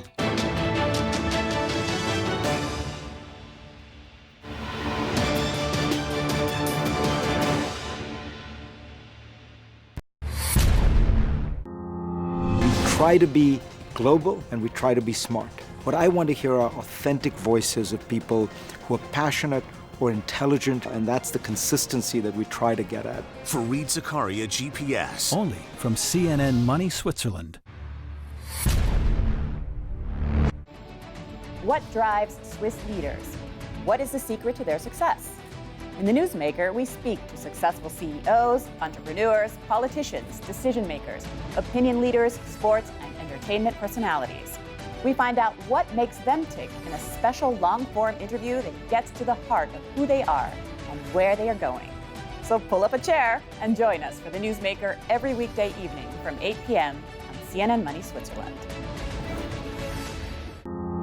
For somebody to tell you their story, it's something I take really seriously, and it's not something you can just parachute in and ask somebody to open their heart to you. To peel away the layers to get to the heart of the person who you're telling a story about. France will never give up against the terrorists. And delve beneath the surface of what's happening. You can hear their story, and you're going to do their story justice. Thank you. You have to show yourself to them. So right now they're hovering pretty low over this area that's extensively flooded. CNN's the right place to tell their story. Only from CNN Money Switzerland. How do you turn your idea into a successful business in Switzerland? If you want to develop your business, have individual mentoring and coaching, optimize your business model, develop a marketing strategy, acquire new skills, learn how to network. Autrement dit, formation, business opportunities anywhere.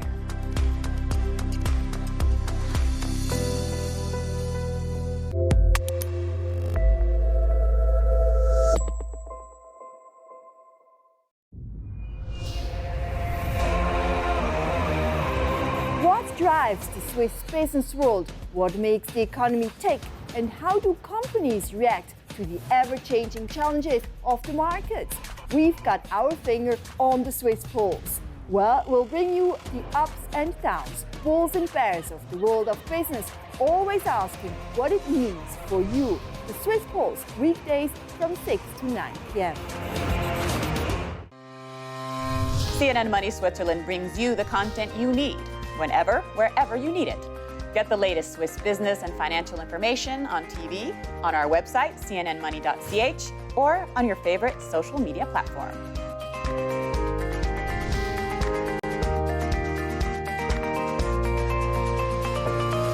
The best Swiss business news whenever and wherever you need it.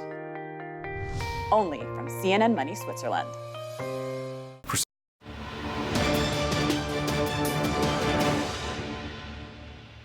Hotel numbers in Switzerland, well, they are looking rosy. That's according to new figures released by the Swiss Federal Statistical Office on tourist accommodation. But are Swiss hotels ready to take on the new kids on the block, like Airbnb, which have grown in popularity here at home? Earlier, my colleague Ana Maria Montero sat down with Andreas ZÜLLIG, the president at the Swiss Hotel Association. He explained why he wasn't worried about Airbnb on Swiss soil. I'm not worried about Airbnb here in Switzerland because I think it's a big challenge also because they generate new clients for Switzerland maybe in a lower price range, but that's for us a big opportunity that we can create new clients to visit Switzerland and maybe to come back later on and visit a hotel if they have a little bit more money to come to us. So that's I think that's a challenge for us as Airbnb. I don't worry about Airbnb, but we have to have the same rules. The old economy, who is here located like the hotel industry, who pays taxes, and for us it's very important that we have all the same rules to pay the taxes and everything. That Airbnb, yes, that they adhere to regulations. Yes, this is what you're saying. That yeah, we have. That's quite difficult to explain. Huh? We have some rules here in Switzerland that regulations, and we have to do this to keep these regulations and rules, and also that everybody comply. Yeah. With the same regulations and rules, That's for sure. source taxes Yeah. and such. Yeah. Okay. So you're not worried, even No. if even if Airbnb is increasing in popularity. That's a part of the market, and I think we have. Is competition good? Competition is always good in the market, in my opinion. And I think if the need in the market is there, we have to give the clients these products and these services. Services. Yeah. Okay. If the market wants these products and these services, so we have to give the market these services and these products. That's very important. Okay. We can beat against the evaluation of the market. So that's not the way. Then who are the real competitors for the hotels? I think the competitors for the hotel market is more or less all around us. So because they other hotels or the hotels in other countries. You mean other countries like right. Austria Neighbors, or Italy or France. I think this is the biggest challenge for us because of our high labor costs and our living costs here in Switzerland. So the client compares the price on the internet and he don't care about why we have higher prices in Switzerland compared to other countries. They just look at the price. Sure. Yeah. You would say the majority of consumers are price sensitive. On the first view, they look at the price and they don't compare the products and the services we give, and he don't care the client. That's okay. He don't care about why we have higher prices in Switzerland. So. Yes, it's just how much they're going to pay. Yes. And I think Airbnb is a good added product to open a market for Switzerland in a low price segment of the clients. So at least they can visit and they can visit our country, and maybe later on they can come back and visit the country with the family, and maybe they stay in a hotel. So if I understand you correctly, then Airbnb is kind of since it's on the lower end. Entry in the market. Is an entry to the market. Yeah, sure. Okay, and you think that long term, the whole tourism industry and hospitality will benefit from this? Yeah, sure. Especially in the mountain region, it's important because there we have a lot of cold beds, and so for the whole tourism industry in the mountain area, it's very important to have winter tourism. Not only winter, also in the summertime. So it's important to have warm beds and not cold beds. So that gives a little bit more money for everybody around. Sure. Yeah. And are there less people checking into hotels now, or how is it looking? No, I don't think so. That's not the same product. If you want to have a good service and you want to have a swimming pool and other things, you want to clean your room and your bed in the morning, so you go to a hotel and you have another service. So that's not the same client who goes to an Airbnb or to a hotel. So I think that's not really a competition between these two products. But in the cities, we have some problem with Airbnb because they take rental rooms away from the market. Mm-hmm.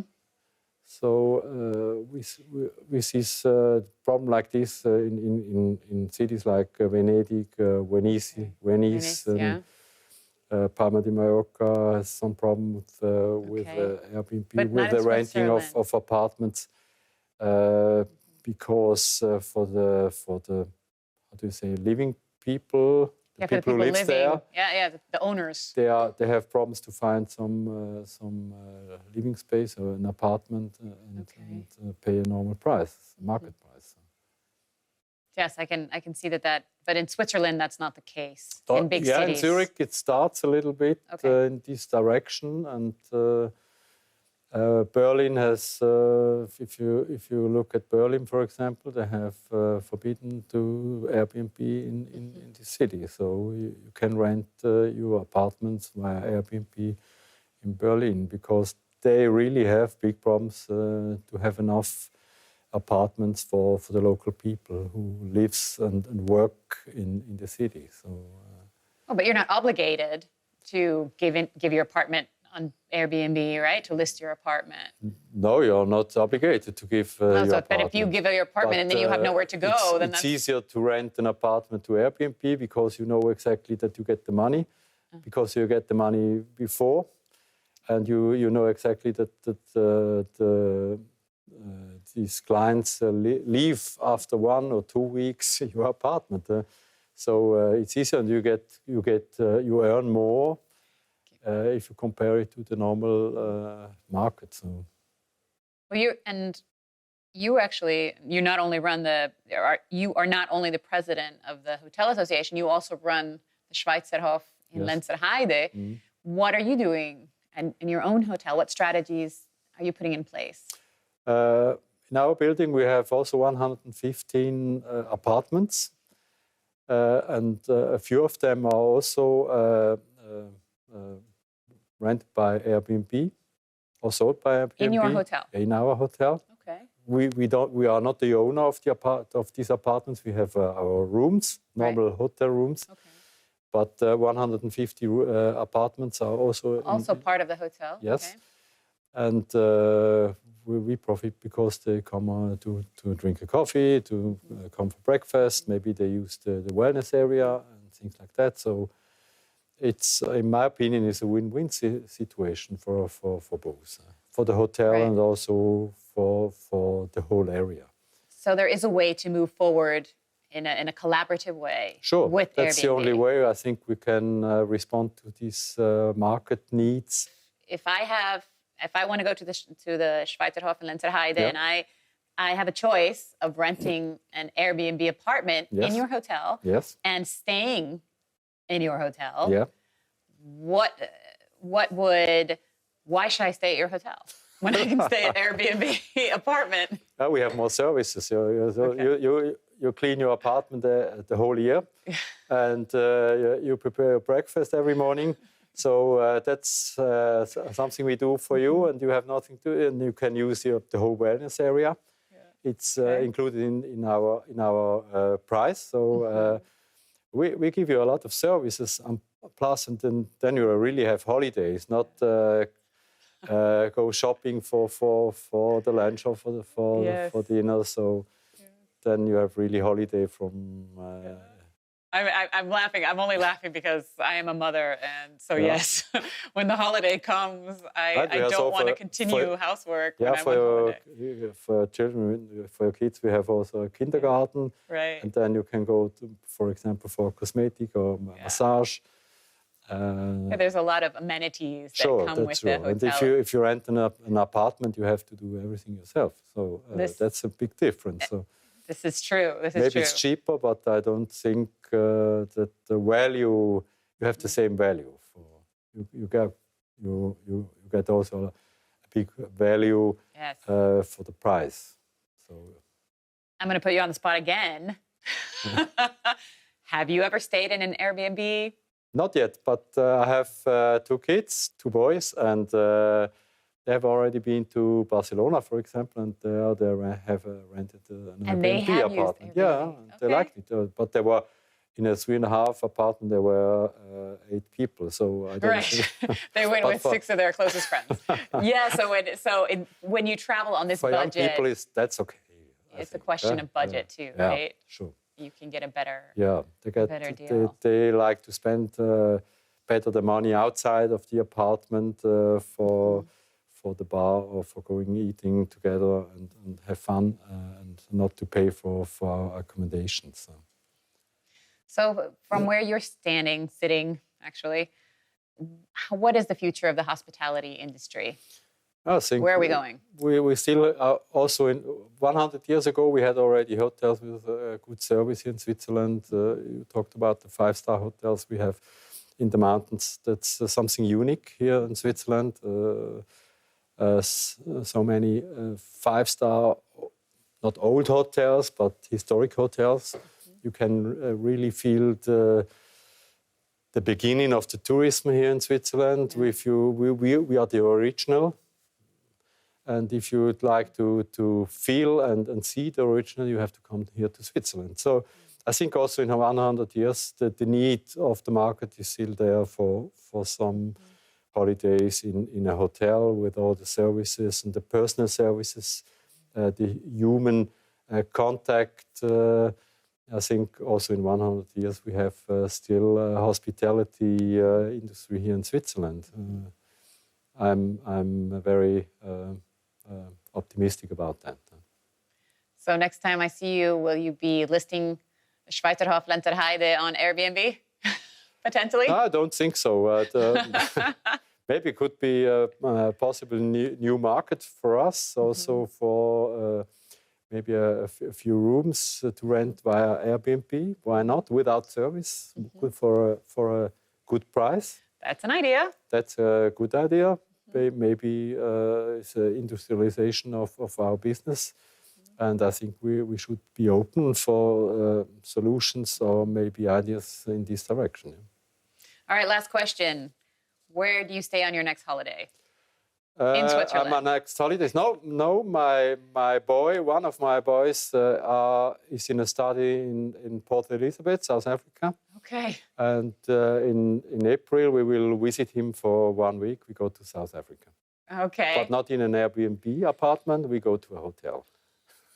All right, well, I hope you have as good an experience there as your clients undoubtedly have at the Schweizerhof in Lenzer Heide. Thank you very much. Thank you so much, Andreas, for joining us today. And don't check out, coming up in our Newsmaker Hour, we will talk to Martin NYDEGGER, the new head of Switzerland's top tourism body, about the fresh industry figures and the outlook for the sector this year. And it's all from me on The Big Picture tonight. I'll see you at the same time tomorrow. Have a great rest of the evening. Bye-bye.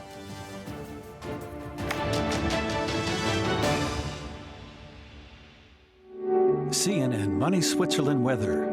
We start with a webcam of the day.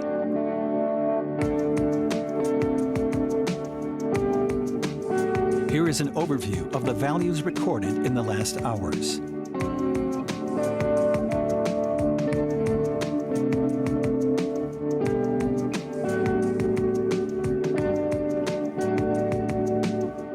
And now the map of Swiss warnings.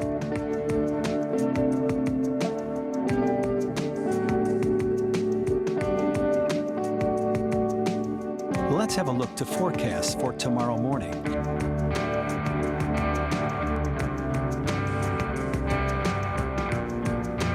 And for tomorrow afternoon.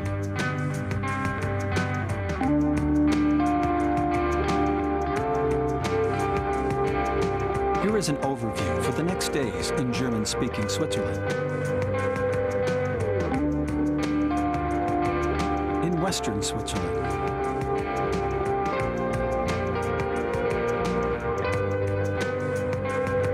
And south of the Alps.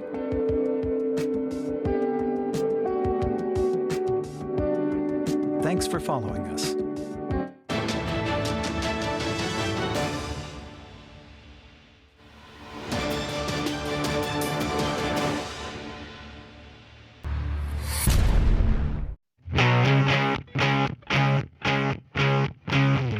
Money is more than just currency. It is the fuel for how we live our lives. It connects us. It drives us. It buys us things. But it is more than that. It is who we are and what we want.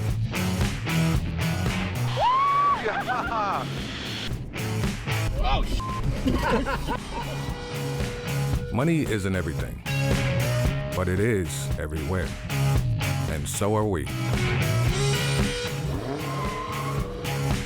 We are younger, We are richer, and we are smarter.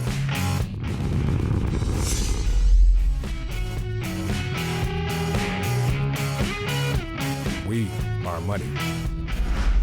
CNN Money.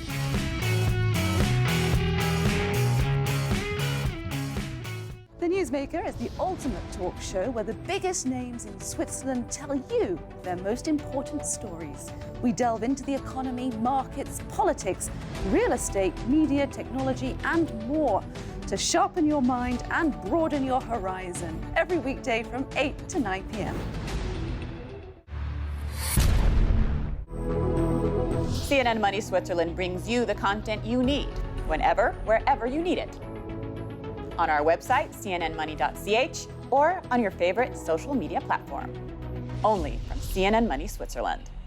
And seeing Shanghai the old-fashioned way. CNN Business Traveler in China. By the end of the next decade, the largest aviation market in the world. Are you ready for that? Businesses are spreading their wings. China Eastern, keeping the Chinese skies safe. New ways to earn miles. Are you still a mileage geek? Yes, always. And bridging culture gaps. Don't ask. On the next CNN Business Traveler.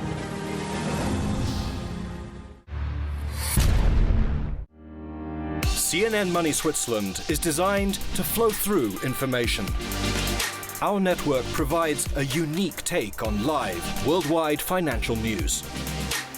We are not your common news outlet. Instead, we act as a global catalyst of interconnected information. Our live studio provides you with a detailed and sharp analysis, predicting what is yet to come. From the heart of Europe, watch CNN Money Switzerland.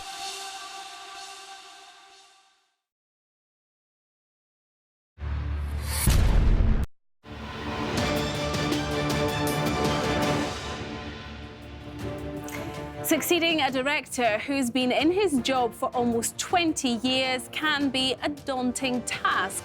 But today's newsmaker, Martin NYDEGGER, is not someone who's easily intimidated. The new head of Switzerland Tourism has taken over from Jörg Schmidt and will be talking to us in a moment.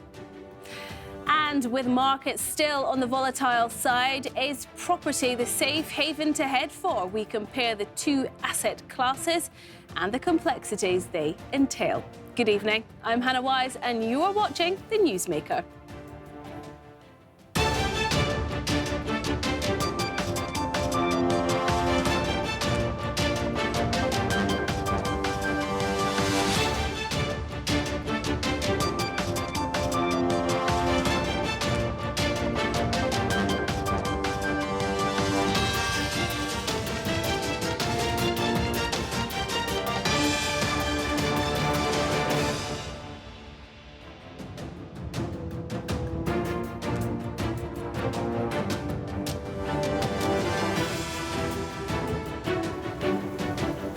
Good evening, welcome to the Newsmaker Hour here on the Swiss Pulse. We start, as ever, with a roundup of the main news headlines. A German court has deferred a decision on whether to allow a ban on diesel cars in cities to lower air pollution. Germany's top administrative court in Leipzig was considering stopping the cars from entering the centres of Stuttgart and Düsseldorf. The group Deutsche Umwelthilfe, or German Environment Aid, this year sued 9 German cities to get them to enforce clean air regulations by banning diesel cars. The ruling would be pivotal for shaping future demand for diesel technology worldwide. Paris, Madrid, Mexico City and Athens have said they plan to ban diesel vehicles from city centres by 2025. Meanwhile, Copenhagen wants to ban diesel cars from entering the city as soon as next year. France and Britain are expected to ban new gas and diesel cars by 2040 in a shift to electric vehicles. Switzerland has moved up 2 places in Transparency International's latest corruption perception index. The country now ranks 3rd, together with Finland and Norway.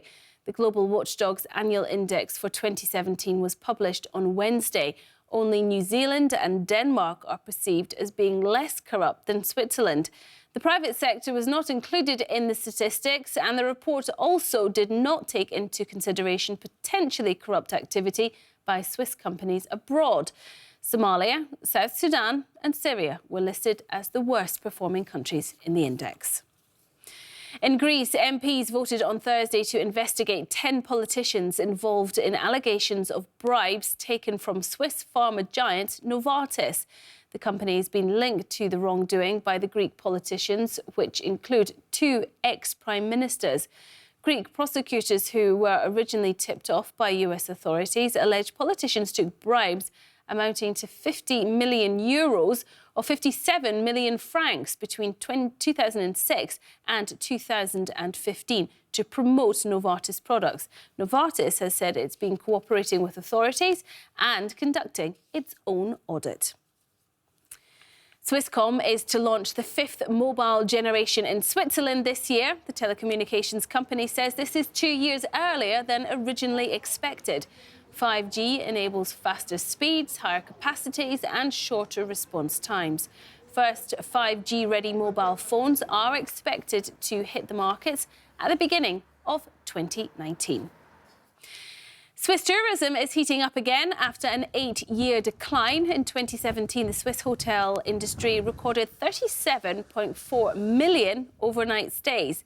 This is a level close to those reached back in 1990 and 2008, when record levels were achieved. According to the Federal Statistical Office, it's been a record year for domestic demand, and sustained growth has come from tourists visiting from North and South America, Asia, as well as neighbouring Germany once again. It was also a good year for all key tourist regions within Switzerland. More on this here on the Newsmaker Hour. And Switzerland might like making chocolate, but apparently not eating it as much as before. The Federation of Swiss Chocolate Producers, Choco Suisse, is reporting that Swiss people were eating only 10.5 kilos on average of the stuff back in 2017. That's 500 grams less than the year before. Sales were down last year by 1.3%, but international sales increased 4.8% to boost total production by a sweet 2.7%. Or, if you prefer, 190 tonnes. The industry's turnover was up 3.1% to nearly 1.9 million francs. The most important export market for confectionery is Germany. Now, there's plenty of good news for the new head of Swiss tourism. Firstly, new figures out today show that visitor numbers are up, as we said. Secondly, he'll be here on our show in just a moment. Martin NYDEGGER joins us after the break.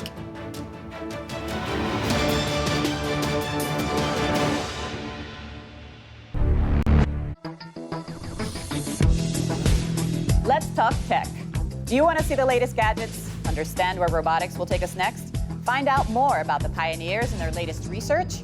Join us on Tech Talk, where we'll be meeting the people behind the big ideas here in Switzerland and around the world, and finding out what it means for businesses, consumers, and the planet. Tech Talk with Anna Maria Montero on CNN Money Switzerland.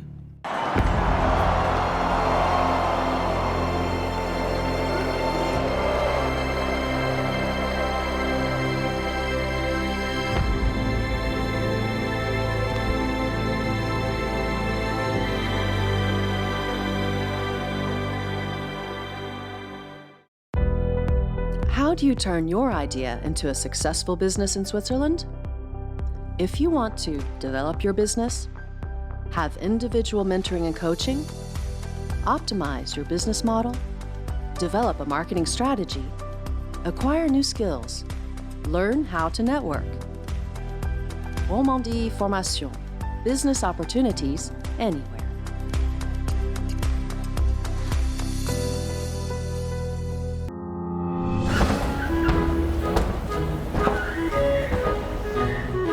Excuse me, miss, you dropped this. No, it's just a penny. Just a penny? Just a penny? It all begins with the humble penny. Whether writing your first check or cashing big checks. To those at the top making their mark, closing deals round the clock. On Quest Means Business, we know every penny has power. And it's not how many you have, it's what you do with them that counts. That's the marvel of money. Quest Means Business.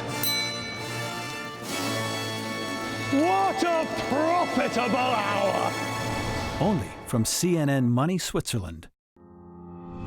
I've spent all of my career in the field, and I think that informs who I want to talk to, but more importantly, who wants to and who accepts to talk to me. And I hope that what I bring to the table is a rigorous search for the truth and a rigorous determination and an effort to hold power accountable. Amanpour. The Swiss Pulse delivers you the most important global and Swiss business and financial news, connecting Switzerland to the world. Tune in every weekday from 6 p.m. or find us on the go on our website or social media platforms.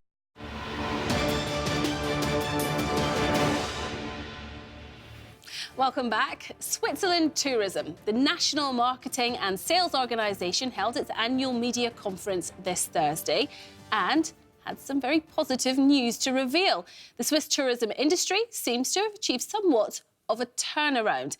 The 8-year drought is over, says the man in charge, newly appointed Martin NYDEGGER.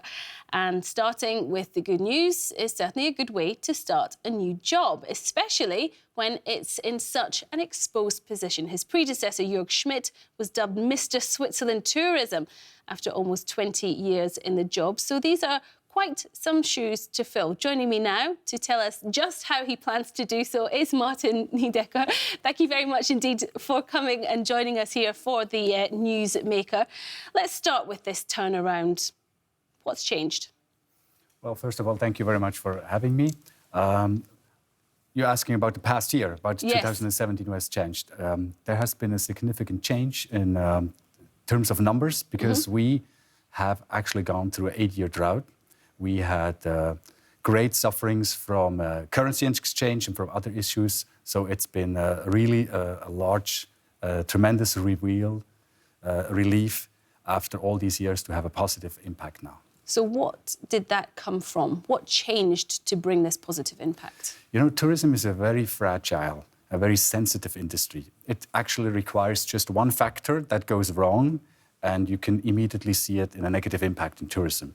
But in terms to turn it around, you need several factors to make it work again. And there's a lot of factors which have been positive in the past year, which actually resulted in these positive results. Such as? Give us an example. The economy is doing really well. Tourism is a substantial sector in the Swiss economy. If the Swiss economy does well, if the foreign economy does well, then you have a great base. We had tremendous weather. We had an awesome summer, a beautiful autumn and early snow in the beginning of the winter season, which was also in the past year. We had the relief of the euro, of the currency. We think that we did a good job in communications. We also, as the industry and Switzerland Tourism, and more than anything, also we have become more competitive. We had price issues in the past, so the industry has definitely done its job, its homework. They have worked on costs, they have worked on the prices, they have become more innovative, they have cooperated a lot, and all these factors together have finally resulted in positive figures. We've been hearing for years, I mean, you mentioned it yourself, the strong Swiss franc, for example, has been holding Switzerland back, but, you know, the franc is still strong. Do you think that's just an excuse? No, it's not. The Swiss franc will always, hopefully also stay strong. Switzerland has never become a cheap destination and most probably also never will. And in the past, it has been accepted also that that quality has its price. But the very unfortunate currency exchange has just basically tipped that over the table so that it has become unbearable almost for many markets. And now we are basically back in 2015 when the National Bank decided to stop with the cap, with the euro-Swiss franc cap. Well, let's break these figures down a little bit more.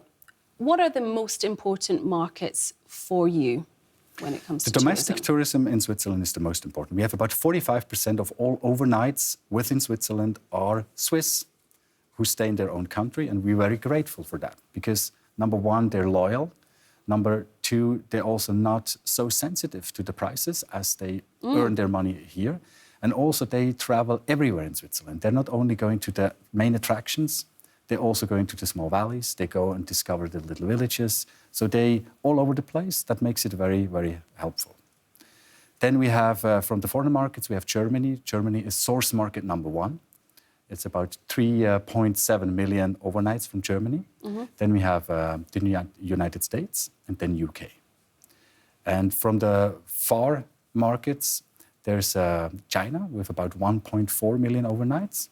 And then we have many other interesting markets, GCC, for example, with a huge growth. India has become very relevant. So we're very happy to have a diverse set of markets. These Indian markets, the Chinese market, Asia as a whole, is this somewhere where you'd like to focus in the future? It doesn't seem... Whenever I talk to people, it doesn't matter what industry it is, for many people, Asia is the big growth area. Is it the same for tourism? It is. I think if you're smart in economy, you have to go where your customer is, where the wealth is, where the possibility is to spend money, or in our case, to go and travel. And we can definitely see that shift of power, that shift of wealth moving towards Asia. And obviously, this hits tourism very strong.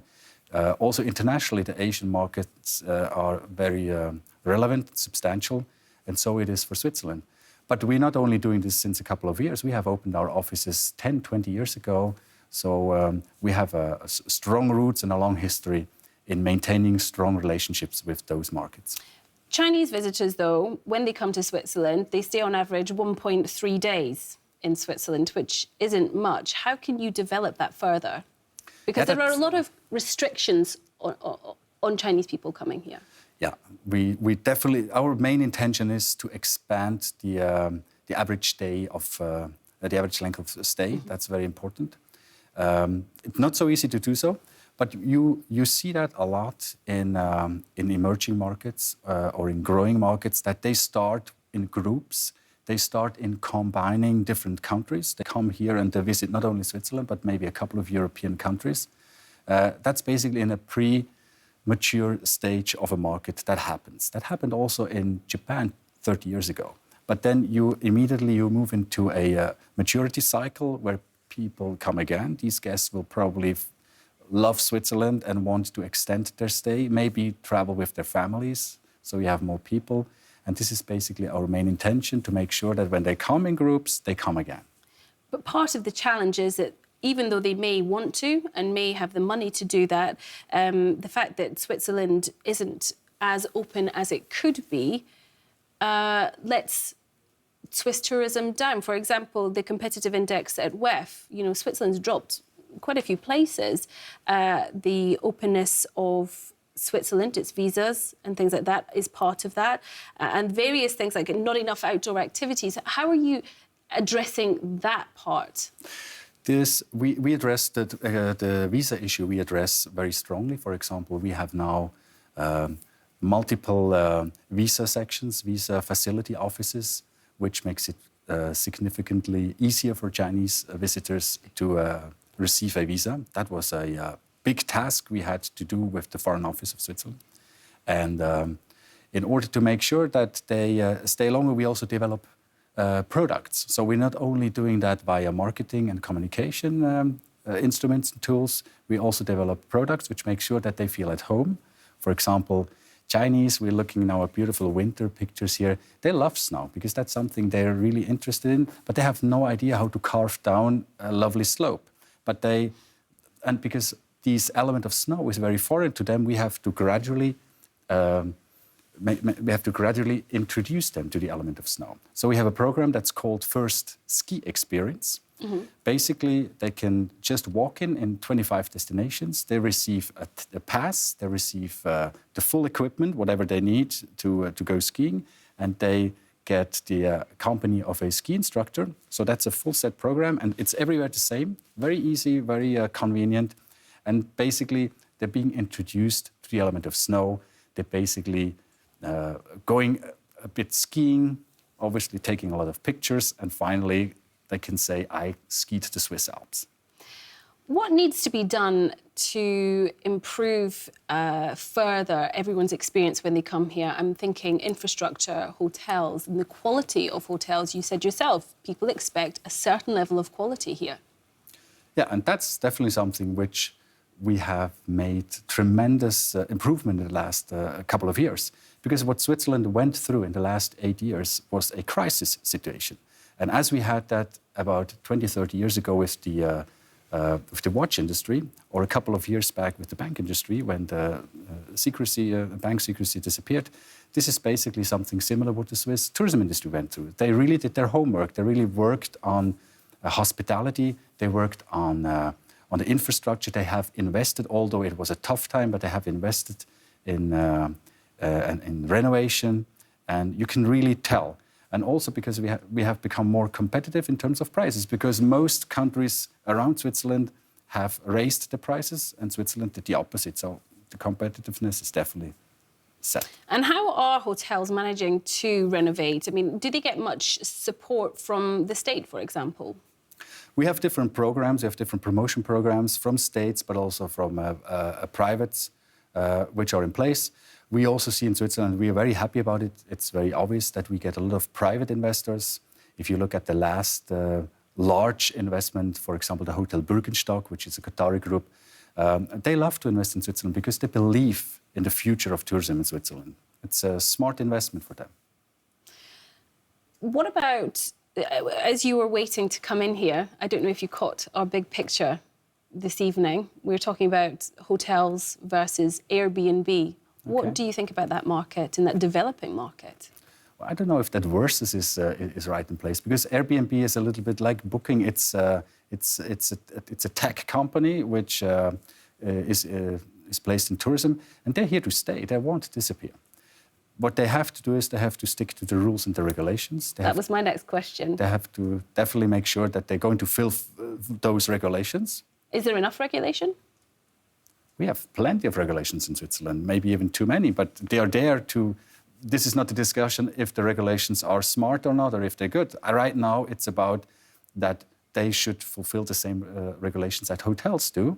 And it's not so hard. I think they will, and you can also see already, they have deals with different cantons, they have deals with different cities, so they're willing to do so and to go there. But that's the regulation aspect. And the other aspect is the market and marketing aspect. And I think they're doing a tremendous job. There's another phenomena with Airbnb. In most cities and countries in the world, Airbnb is very, very strong in urban areas, in cities. And in Switzerland, if you look at the flats, they're mostly in the Alpine region. Mm-hmm. So that's also a different phenomenon, which we find interesting, because the Alpine region is still a little bit an issue in Switzerland.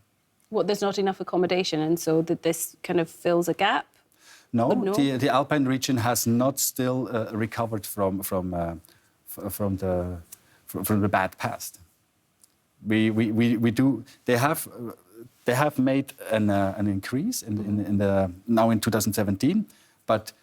You may not forget where we're coming from. 2008 was the best year, was the record year, and there's still a long way back to that record year. How do you think the Alpine region will progress then in the future? Is it far behind the rest of Switzerland? It's quite a bit behind, but it's a bit behind in terms of in terms of volume. Mm-hmm. But they have now really done their homework and they're ready for the future. That I can guarantee. And are you ready as well? Is this one of your challenges for the future? Absolutely, absolutely. We have to regain European customers, and we have to make sure that our Alpine region comes out as a prosperous zone here in Switzerland. Okay, so we've been talking about how you are attracting people here, how visitor numbers are increasing. What did I say? 37.4 million overnight stays in 2017. Is there a risk, though, that if you push too hard, we'll have the opposite problem, over-tourism? Over-tourism is an issue which you can obviously see in large cities. If you look closer, you also realize that most of these cities have large harbors. They attract cruises, and those cruises are a tremendous source of over-tourism. We don't have that. That doesn't mean that over-tourism doesn't exist in Switzerland. We have it in certain months, in certain weeks, I would even say, in certain weeks, in certain places. Is that the case? Is this the skiing? Skiing, I wouldn't say. No. No. You know, you always have capacity issues when there's a lot of people wanting the same product at the same time. Go to a store on Saturday morning. You're not by yourself. So everyone has to make sure that you can do capacity planning. And in the Swiss tourism industry, that's probably something we have to increasingly do so. But still, I'd like to remind, we're coming from a past where we have lost almost 40% of our European customers. So this is not an issue which we have to address very urgently. It's something that has to be done in certain places at certain times. But it's not something that's a nationwide issue. What are your thoughts on the image of Switzerland? The image is very... an image is moving very slowly, and we can see that now, particularly in terms of prices. Switzerland is being received as expensive. That's fair enough. We're not cheap. But it's been received as too expensive in the past. And to make sure that we are affordable, that we have very great deals here, that needs time. And that's something we have to address in the next couple of years. And what about the fact, do we play too much on the stereotypes, Heidiland, things like that? We do in the long-haul markets, and we have to do that because we react exactly at the same time. When we go to Asia, we are the same. We orient ourselves on the highlights, on the main attractions, and on the stereotypes. So we have to accept that those guests from far away, they do the exact same thing with Switzerland. We cannot play the same stereotypes and cliches for the Swiss or for the Germans or for Italians. So we play different marketing activities and different messages to different markets. Give us examples of the different types of things you do for different clients. For example, South America.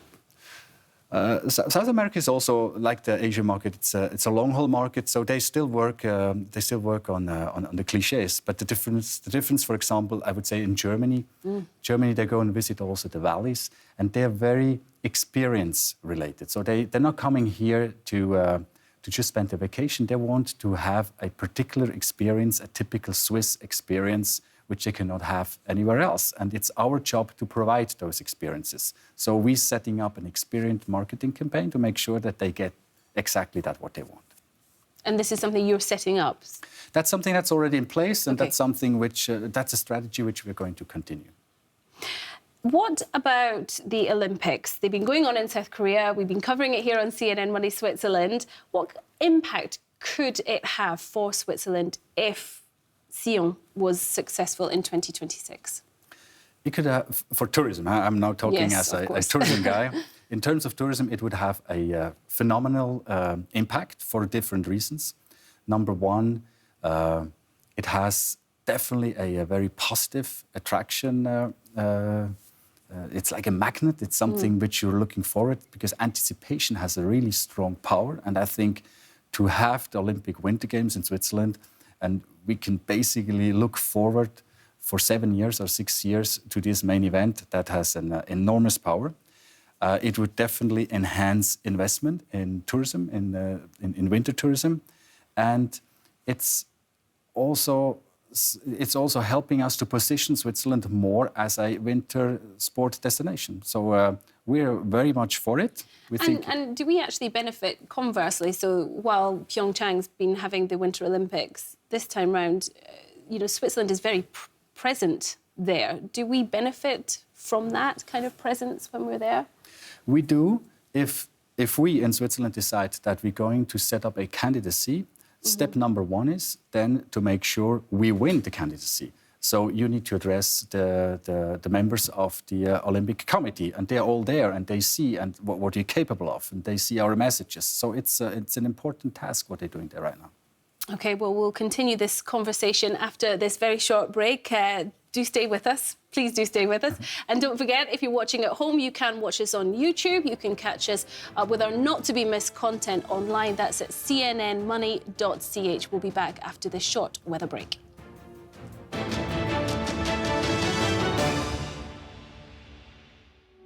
CNN Money Switzerland weather.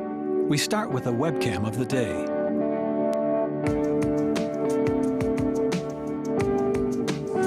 Here is an overview of the values recorded in the last hours.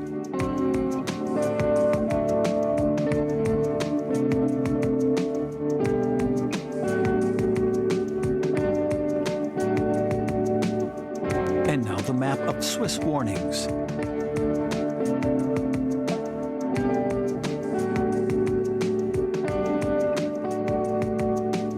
Let's have a look to forecasts for tomorrow morning.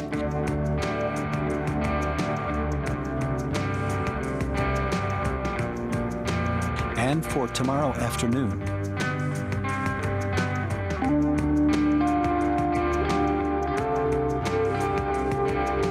Here is an overview for the next days in German-speaking Switzerland. In western Switzerland.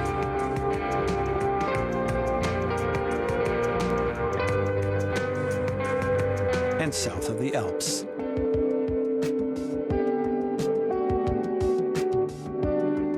Thanks for following us.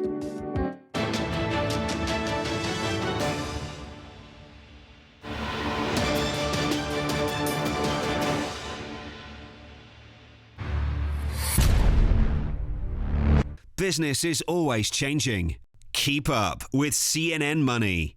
Maggie Lake is live in the heart of the world's economic epicenter, New York City, tracking all the action of the stock exchanges and the big business stories from around the world. Get top analysis of market movements and a daily breakdown of financial headlines. CNN Money with Maggie Lake.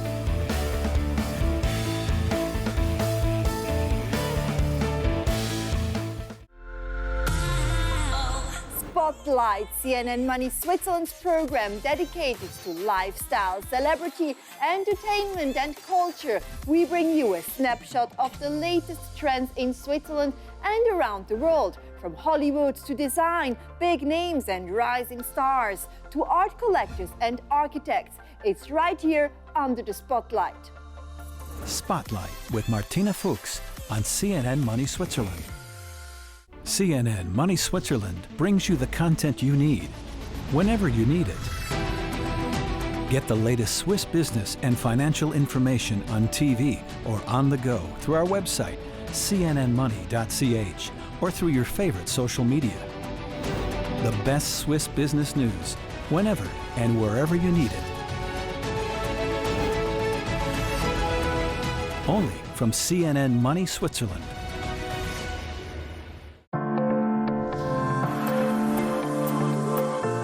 You make sure you're feeling good. We'll be focusing on all the tools available to us today to make sure we're physically and mentally healthy. From monitoring and avoiding disease to reactive and preventative healthcare. In particular, we'll be delving into the latest innovation coming out of Switzerland to ensure a long and healthy life.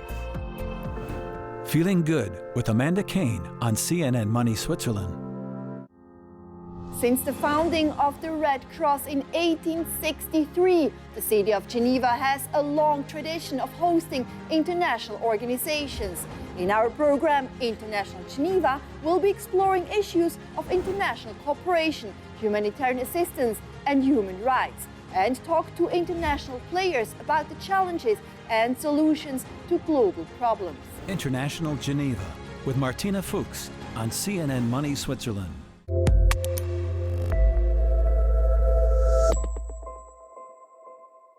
The Newsmaker is the ultimate talk show, where the biggest names in Switzerland tell you their most important stories.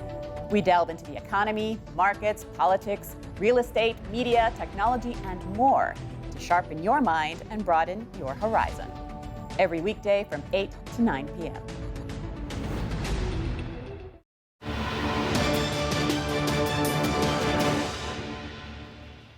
Welcome back to the Newsmaker Hour here on the Swiss Pulse. Now, when he was appointed as the new director of Switzerland Tourism, the Tagesanzeiger headlined with Martin who? Martin NYDEGGER was indeed a surprising choice for the job, although having worked for the organisation for years, nobody seemed to have him on the radar. Now, 7 weeks into the job, we're very pleased to have you in our studio. Welcome back. You. Before the break, we were talking about the challenges facing Swiss tourism. I wanted to pick up on a couple of points. I mean, do we really need Switzerland tourism? Absolutely. You know, Switzerland Tourism is a semi-public entity. Partly we are financed by the government, and 50% we financed by private companies, and that's very relevant. The government has decided that tourism is a relevant economy for Swiss tourism, but we have a very fragmented segment here. We have about 35,000 small companies, from restaurants, from hotels, from attractions and mountain railways, and they simply don't have the power to work on a global marketing, and that's why it requires a national organization who gathers those interests, gathers also the resources, and makes sure that we have a strong Swiss brand, that we have a strong tourism industry, and that's the job of Switzerland Tourism. But what if we just left it to the free market and let the people decide? You know, if they wanted to go on holiday to Switzerland, and if we didn't have many people coming, then we wouldn't have to pump so much money into the industry. Do you see what I mean? This is this kind of cost-benefit analysis. Of course. But you have to say also that with the money that, for example, the Swiss government gives to Switzerland Tourism... How much do they give? About 52 million Swiss francs. Okay. And we're doubling that money with the private industry. So that's quite relevant to know that we're not a fully government-funded company. We are a partly private. So it's basically seeding money. So if the government wouldn't give that money, it's very unlikely that the private industry would bundle another 50 million Swiss francs. So this wouldn't exist. And together we have a strong grip on marketing. And we need a strong Swiss brand. There would be probably not such a strong tourism brand if you don't fund it substantially. Now, when we just did the introduction just now, I brought up the headline, Martin Who. But in fact, you said yourself that the fact that nobody knew who you were when you came into this job has actually helped you. How so? Well, after almost 20 years in tourism, I would say that there's a lot of people who do know me, but we had a very strong tourism director before.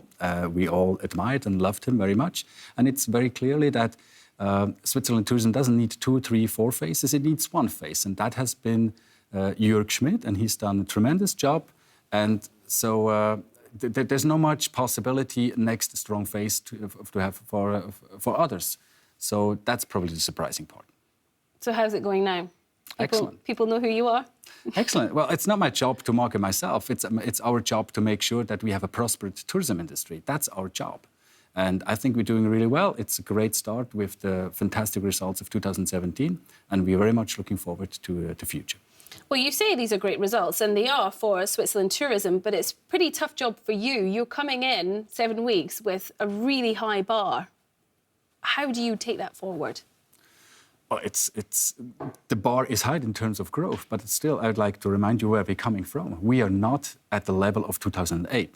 So the bar is high in terms of what we have achieved in relative growth last year. We are very happy, but we still have the challenge of making sure that we regain European visitors, and we have to make sure that we get visitors for the Alpine regions, because that's not the case yet.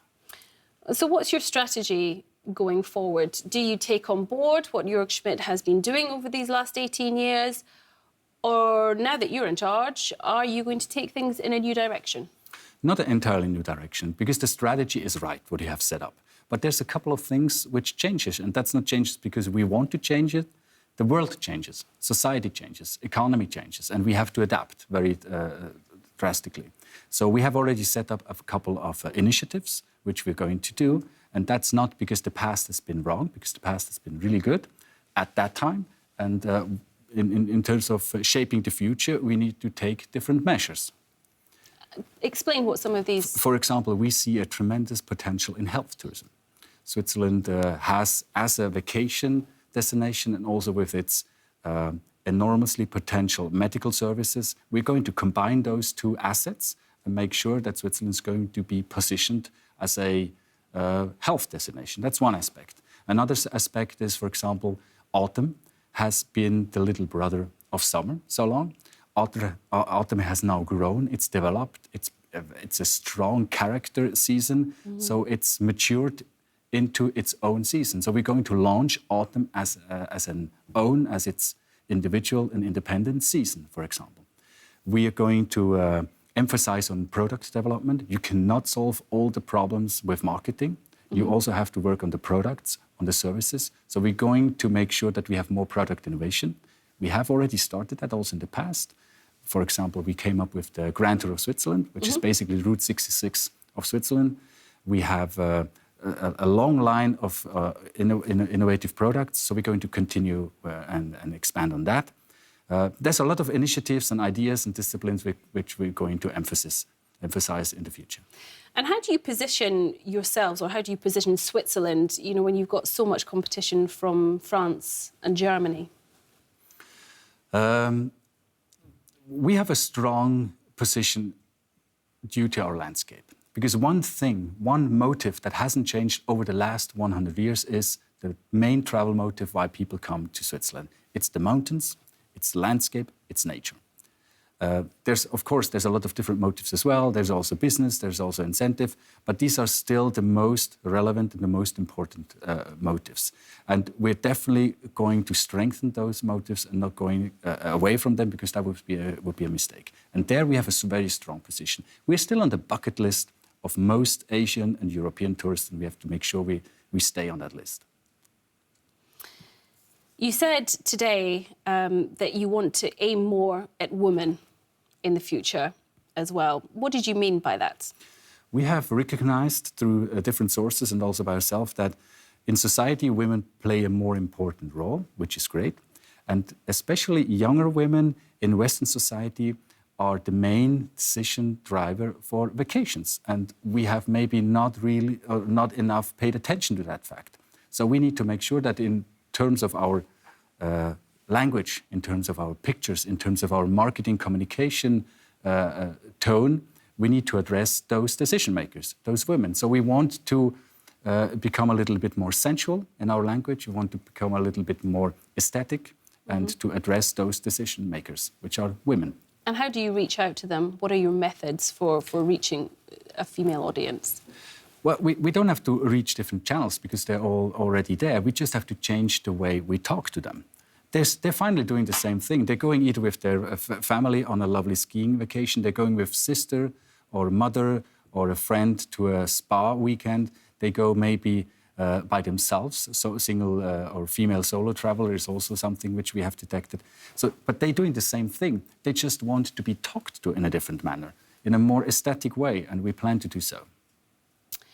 Tell us a little bit about your background here in Switzerland, because you say that you have come a long way. Well, I have initially tourism is my second line. I have actually done an apprenticeship before, and that's the beauty of Switzerland. You can actually change careers. You can change also from an academic into a non-academic field. I have done the opposite. I was in a non-academic field and they moved into an academic field. And I'm very grateful that this is possible in Switzerland. I then started as a tourism director in a destination in the beautiful Engadine Valley for 10 years. I was heading our Switzerland Tourism Office in Amsterdam for a couple of years. And now I'm at the head office. And this makes it in particular interesting because I have basically a 360-degree view. I've seen the destinations, I've seen the markets, now at the head office. That gives me a good grasp on all the disciplines. So this has kind of guided you into the position that you are in today. Where do you go on holiday? I just spent a beautiful and lovely week last week, in fact, in the Swiss mountains.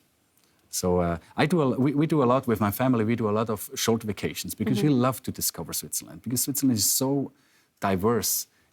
You have so many varieties. The Ticino is a whole different world than the French part, for example. And then you have the beautiful mountains. So you have all these different issues, all these different varieties, which we love to discover again and again. And I hear that you're a bit of a Harley-Davidson fan.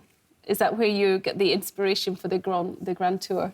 That's true, in fact. That's true. That's actually the source where we came up with the idea that we need something like this in Switzerland. All right, Martin NYDEGGER, thank you very much indeed for joining us here on the Newsmaker. Thank you very much for having me.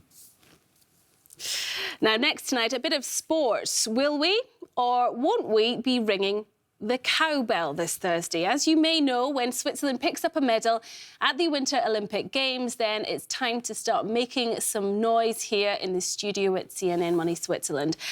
With the sports news is Ana Maria Montero and Matt Leighton with their famous cowbell.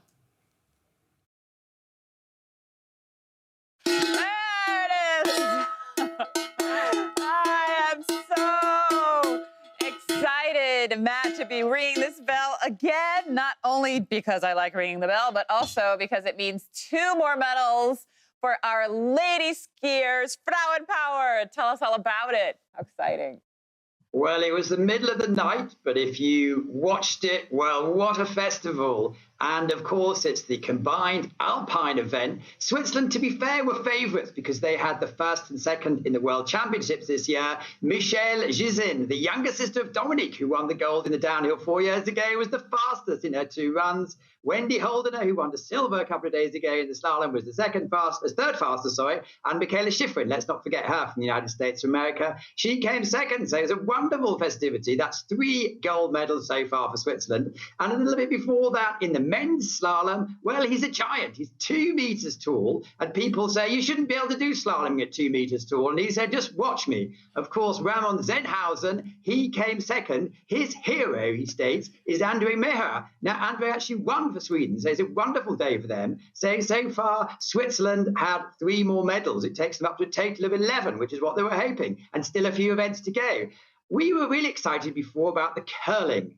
The Swiss team had a playoff against Great Britain to go into the semi-finals, and they won with the shot of the tournament. You'll be able to see that on social media. However, they came back down to earth with a big bump because they played Sweden in the semi-finals and were absolutely pushed to one side. It does mean, though, tomorrow they will play in the bronze medal match. So someone is going to be unhappy out of Canada and Switzerland for the bronze medal, and then the next day we're going to see the gold medal match is going to be United States against Sweden. So it's a mixed day today, but in general I'd say 9 out of 10 well done. I concur. 9 out of 10 is not bad at all, and I hope they are celebrating tomorrow with a bronze medal. Now, when we see these photos and this video, it's like we're seeing kind of the end product of a long trail of events, a lot of things that have to happen. There's a lot going on behind the scenes, especially when it comes to the equipment and the care for the equipment, et cetera. What can you tell us? Well, let's talk about wax. Under your skis, to make you go faster, you have as little friction as possible. So you put a very complicated wax on. It's basically called PTEX, which is C2H4 for the technicians out there. There's a Swiss company called Toko who've been doing rather well since 1916 in St. Gallen. I just thought to let you know what they're doing. There's a bit of a panic a couple of days ago because the ski conditions were very, very very cold and artificial. They had to send out another technician. The ski they make is made, this wax, they make, is made with the technical advisors of the University of Applied Science in Zurich. How much do they send out? Well, this week they have 12 technicians out there. They have 30 different types of wax out there. They have 900 kilograms of wax. And the idea is they have another 30 sets of skis that you could test your actual ski settings on. So it's vitally important to do really well. And I just want to say well done, Toko, for supplying many, many of the world's top athletes. So something like ski wax can really make a difference between winning and losing. It certainly can, and there's a Swiss company in the real forefront of this. Toko from St. Gallen, been in the business since 1916, have actually 12 technicians out there this week. They have 30 different types of wax. They actually packaged off 900 kilograms of wax. And it's really important because clearly the less friction you have, the better it is for the technical people out there. They actually developed this with the University of Zurich, their applied sciences section. It's called PTEX C2H4, and it's making all the difference. And they've had to scramble more people out in the last couple of days, mainly because the snow is very cold and very artificial, and it's proving to be quite a challenge. But I just want to say well done to all the hundreds of companies behind the scenes, and Switzerland have a leader out there. Hands together for the guys at ETH in St. Gallen. They're always coming up with amazing innovations of all kinds. Now, you mentioned earlier that there are still some events to come, a possibility to even surpass the 11 expected medals from the beginning. What else can we look forward to as the games begin to wrap up, basically? Yeah, a couple more days left. We talked briefly about the curling. That's tomorrow. There's a possibility of winning a bronze medal. Fanny Smith, she is from the canton of Vaud, and she goes in the ski cross tomorrow. I suppose she's one of the favourites. She's won a World Cup this year, 2013 world champion, and she's got 4 races tomorrow, 16 in total, so hopefully she comes through. Going towards the weekend, then we have the men's giant parallel slalom in the snowboard, and the women's as well. And then there's a couple of other bits and pieces they may pick up on with the momentum, also with the alpine mixed skiing for the first time. So potentially this could be going towards a record. And that would be very exciting because we will have gotten a lot of good use out of our cowbell. A lot of good ringing. Thank you so much, Matt Layton, for that wrap-up. And again, we look forward to catching the end of the Winter Games in Pyeongchang. Thank you. We certainly do. Now, as markets are becoming a little more volatile, a lot of investors are looking at other assets. And of course, they come across real estate. Earlier this evening, I had a chat with Mary-Owens Thompson, Global Chief Economist at Indosuez Wealth Management. I asked her that they say there's nothing safer than houses, but is that really true when it comes to financial return? I think, first of all, we do have to stress that there is no such thing as a safe, perfectly safe asset for anybody at any point in time. So all investment is risky, that's for sure.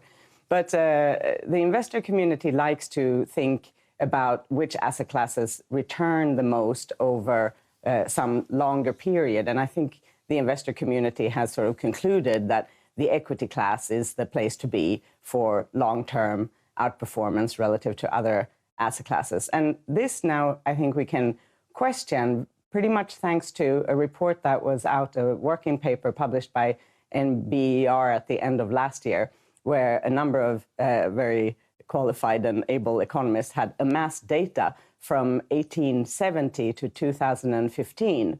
And they found that a diversified real estate portfolio, including commercial real estate, or certainly including rent-yielding real estate, returned on average 7% a year, which happened to be exactly the same as the equity class, but this real estate portfolio was significantly less volatile than the equity class. So according to at least that 140-year perspective, real estate would seem both safer and higher yielding, so to speak, than the equity class. So just break it down for us a little bit more, if you can, because house buying here in Switzerland is very different to house buying in the rest of Europe and indeed the United States. How is real estate return here?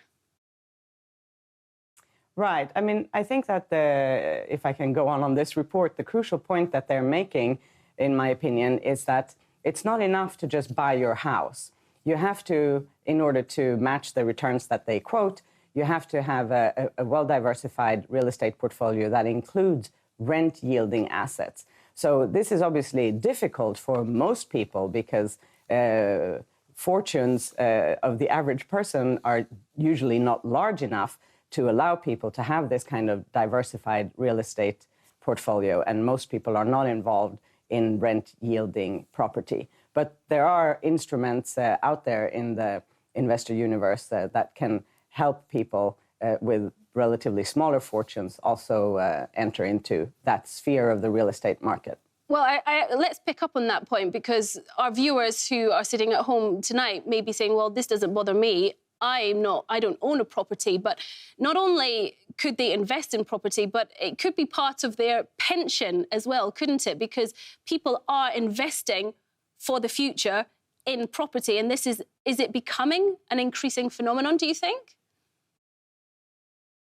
Yes, and it seems to be, again, a very judicious choice to do that because, for instance, if you have the possibility of owning a second property, so one that you live in yourself and perhaps one that you manage to invest in over your working lifetime and that you can then rent out during perhaps your retirement years, that would definitely be a good strategy based on this data. Do you think we're sitting in a housing bubble at the moment in Switzerland? I've seen that, apartment prices are going down by something like 4% on last year. Well, I mean, bubbles are, of course, hard to identify at the best of times. But if we look at housing markets across countries, my impression as a macroeconomist is not that Switzerland is in a particular bubble. There are other countries that look a lot more excessively frothy. And also, of course, in any country, there are areas that where house prices have risen sharply and other areas in the same country, perhaps, where prices actually go down. So anybody approaching the real estate sphere has to do the proper amount of research and be sure of what they're buying and why they're buying it, that's for sure. How did the financial crisis, which was nearly a decade ago now, how did that affect the housing market? Well, in some countries, it was really devastating. Of course, Spain, for instance, it affected the whole economy and was a real wealth destruction, an event of significant wealth destruction.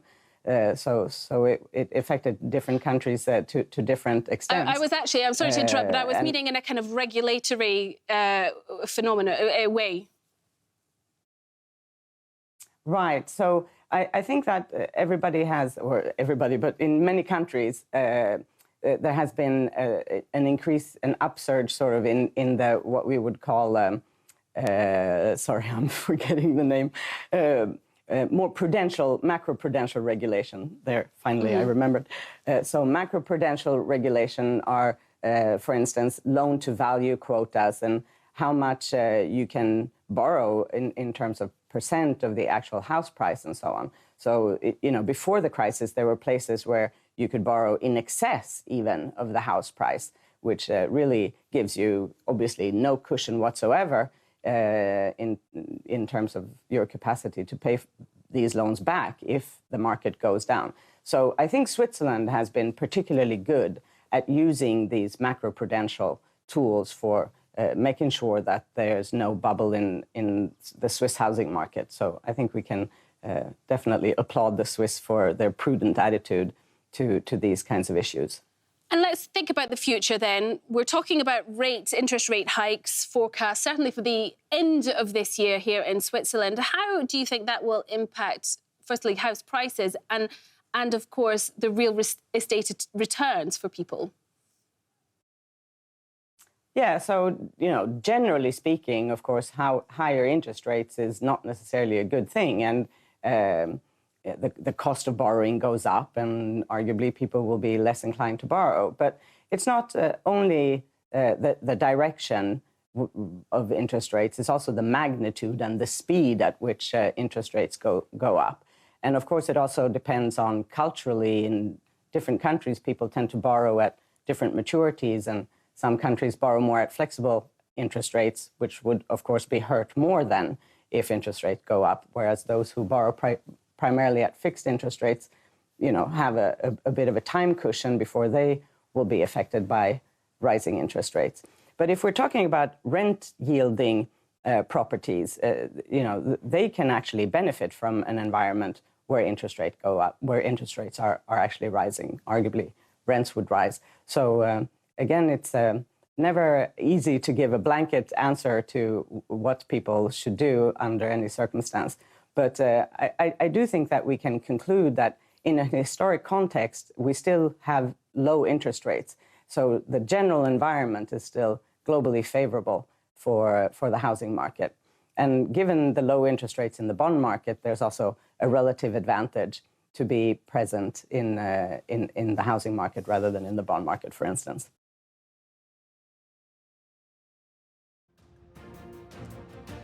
Of the Swiss Pulse. Thanks for watching. We'll be back at 6 tomorrow evening. See you then. Bye-bye.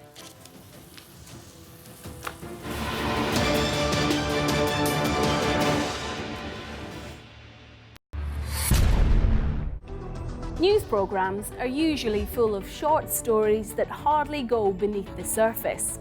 We give you the big picture. Every weekday evening at 7 p.m, the big picture goes deeper, looking at an issue from different angles and bringing you the guests who take